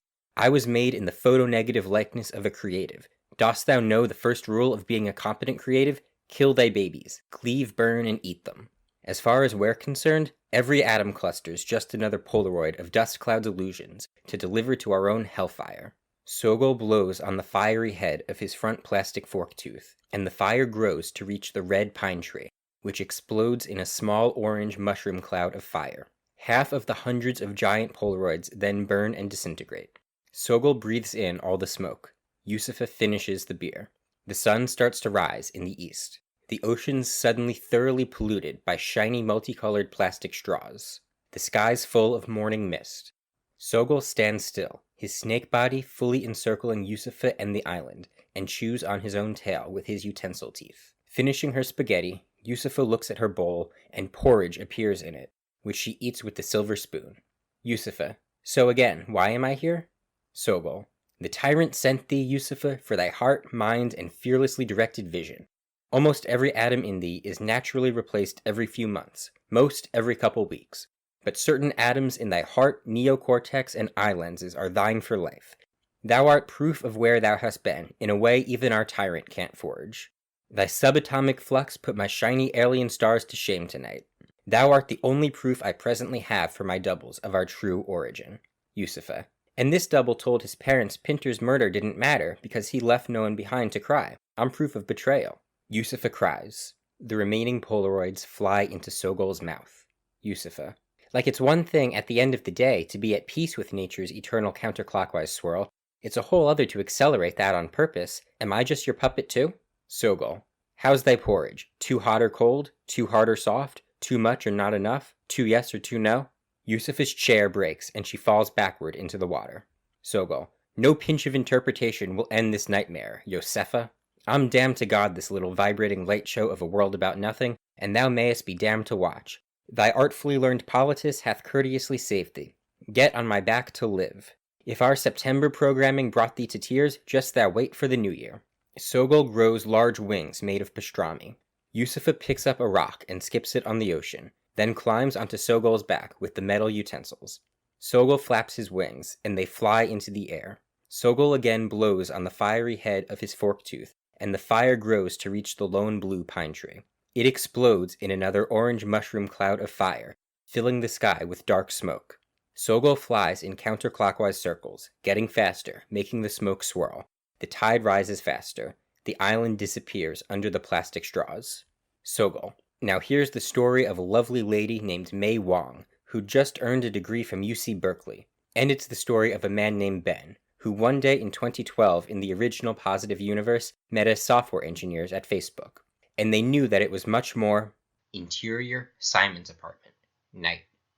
It's the sitcom living room again. The backdrops changed for nighttime. The simulated family now has starry eyes. The teenage son and daughter, both dressed as earlier, but now both covered in glitter, play together with dolls in a dollhouse. The son's mascara stains have turned multicolored.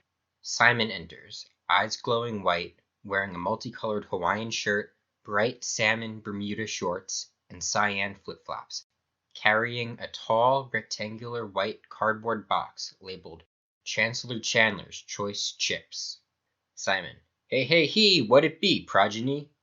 Audience laughs. The teens don't look up at Simon. Simon. So, guess what happened to Papa Bear on my way home from work? They look up. The daughter's eyes glow green. Son's magenta. Daughter. You broke bad and stole the box a homeless dude was sleeping in? Laughs. Simon shakes his head and puts the box down. Unseen by any of them, a middle-aged mother enters, eyes glowing red, in the professional business attire of an upper-middle-class American woman from the O's, with a blue top, red pants, and green shoes. She sips a glass of white wine. Son, you finally realized Mom's not hot anymore, so you want to buy our allegiance in the divorce with a pillar of salty snacks? Laughs. The mother looks comedically offended. Simon. No, son, that's horribly sexist. It's the current year. Laughs. From inside the box, a puppy barks. The teens look ecstatic as the audience oohs. Comedically furious, the mother approaches them from behind. The teens gleefully open the box and pull out Simon's tiny green puppy, naked, covered in glitter, eyes glowing cyan. Audience ahs.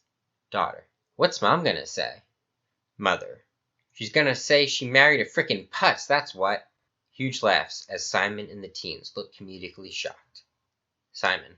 Oh, would a putz run for president? Audience gasps. The mother and teens look shocked. Simon turns to us, full of pride, dignity, and self-esteem. Simon. Yep, as of this moment, know that I, Simon, am officially declaring my candidacy in the 2080 USA presidential election. Audience cheers and oohs. The simulated family's thrilled. Son. You're running for president so you get a dog? Dad, so derivative.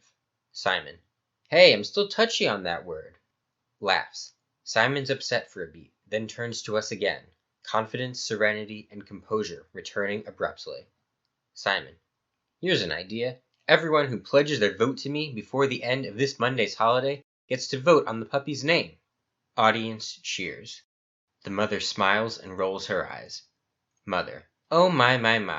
I can't say I'm thrilled about this particular impulse purchase, but I gotta admit, babe, that's super clever. She kisses Simon. Audience ahs as the teens look grossed out by their parents and turn away to play with the puppy in the dollhouse. The world freezes in time, including Simon. We zoom out to reveal that this family life scene was playing on Cheer Me in front of Simon, who sits petting his dog. Holograms of the 7 agents and the 6 hologram doubles of Simon all nod at him. Simon gives each a high five, then takes a handful of white pills from his loose bottle's center section. The hologram of the white pill, Superbia, appears. Superbia, the self-love pill, for enhanced self-confidence, vanity, dignity, pride, antisocial, individualist self-esteem, and sensation of subjective, alienating, atomistic, mortal, silver spoon-fed, Abrahamic, divinely imaged, liberal individuation. In high doses, meant to bring one's self-esteem scale rating above 5.0, may cause lack of humility and recklessly high self-worth. Simon. Yeah, okay. Post it. Fade out. Exterior Governor's Mansion porch, day. Amid a hailstorm, Epsilon sits covered from it, sipping champagne, smoking a light green cigar with orange flame, watching the human slaves work through the hail. There are lightning flashes. Locusts hover around the covered porch. Also covered, Beta plays a violin and wears a bright red hat that says Boston Red Sox World Series 1986, his hands covered in soot, shaking dust off his feet. The 96 other unwoke Servies stand pelted by the hail. Talk Now walks out, drinking a cold glass of whiskey. Talk Now. I've been informed that your fellow travelers just went out for an unaccompanied stroll. They won't become problematic now, will they? Epsilon. Nah, my bat-faced brother, I have them under staying control. Talk Now. So now how do you plan to convince Alpha to come stay here with y'all? Epsilon. Oh, Alpha can stay right where she is. This time next week, my best bro Beta here will be president of the USA. I'll still be hailing the god I made out of words, and you'll still be hailing yourself. Talk Now looks surprised and confused. One locust approaches Beta. Still expressionless, eyes pitch black, Beta grabs it with his mouth and eats it, his music not missing a beat. Epsilon grins and rolls his eyes. Talk Now. Oh my, that sure doesn't sound like the plan we discussed. Epsilon. Sorry, Keats. Maybe if your psyche matured past 25 you'd know. Beauty and truth aren't identical. But they're as close as red and orange. Where we're going, we don't need Americana's glowing pavement. As president, my boy Beta will dress up as God Emperor Kanye, grow flapping pastrami wings of Icarus, and rape a virile Aryan Adonis, made naturally of earth soil, out on blood-red Ares. According to our karmic calculus, it's his unalienable destiny. Freedom, as you've been flashing your emerald eyes at him, do you volunteer to fall down that rabbit hole? Beta will let you crash and run in the White House when it's covered in super pretty snow and salad dressing. You won't get lice. Epsilon puffs his cigar and sips his champagne. Talk Now's worried. The livestock start to fall over, dead. Interior large room, day. Alpha and Toke still sit on horses among the other mammal and bird soldiers. Alpha's eyes both glow magenta, her robes now tucked into ripped-up faded blue jeans. Alpha. How should apportioning elephant votes depend on their species' contribution to Cosmos' net ability to fragrantly smell itself? They laugh. Toke takes another handful of black hulays. Exterior White House, day. Under the DC Dark Zone, Epsilon, eyes black, Wang and Wong uniform tucked into ripped-up jeans, in ruby-red flip-flops, holding a basket of 50 starfish with rainbow stripes, skips on a hovering board over 6 feet of flood, ramming through the gate and over the rose garden to 1600 Pennsylvania Avenue. 13 yards from the decrepit White House, he pitches starfish at the boarded-up window door to the Oval Office. Fade out. Exterior Chinese Theater, day. The brawlers have brought the giant utensils, canid heads, crowns, and fenchorals back with them to 1977 Hollywood. A woman takes a Polaroid of the brawl, and with the camera's flash, a shiny titanium helicopter appears above. Its door opens to reveal Lizzie and Avi. Avi points to one Riker. Avi. Save that hero. The dragon-shaped bloodstain on his hat's so hot and tall. Are those letters or characters on its damned wings? Exterior Scandia Amusement Park, day. Green-eyed adult Roman, Riker, Lizzie, hazel-eyed child Roman, Avi, and the 3 male teens with canid heads all wait in line for the Screamin' Demon. The 4 Fusalunds all now wear gold crowns and ripped-up jeans. Avi and the teens each wear differently blood-stained orange Mets hats. Roman. So a multiverse god hacked us. Anti-piracy for universes is hard. Anywho, let's make today great and enjoy this ride's last ride, right on time. Mini-Me, There's a height restriction, but I can blow you up big enough to conduct a real train. A green laser beam makes the child expand. Avi. At the speed of radium, Doc Rune? Roman. Laughs, rolls his eyes. Oh my, Avi. Can you just stop with the dog whistles? I caught 'em all and can delete you. You're kinda cute and a super witty wordsmith and all, but I wish you weren't a literal Nazi. Unless it's the second most powerful cosmic god writing for you, you've zero reason for that angry, jealous, lazybone, paranoid resentment. Our real useful allies can crash and park here in the brighter Lebensraum. How do you account for Jewish comedic language art? A great-great-great-granddaughter of Syrian immigrants, Shepard Goldstein's 2979-bit personifying blue sneakers is the cosmic pinnacle of measurable geometric beauty. Has me in tears laughing each time. Better for you to be her slavish standing sheep than Cain to her Abel. Avi's perplexed and silently shakes his head. An operator working the ride sees the canid heads and giant child. Operator. For safety, shut this baby down. Fade out.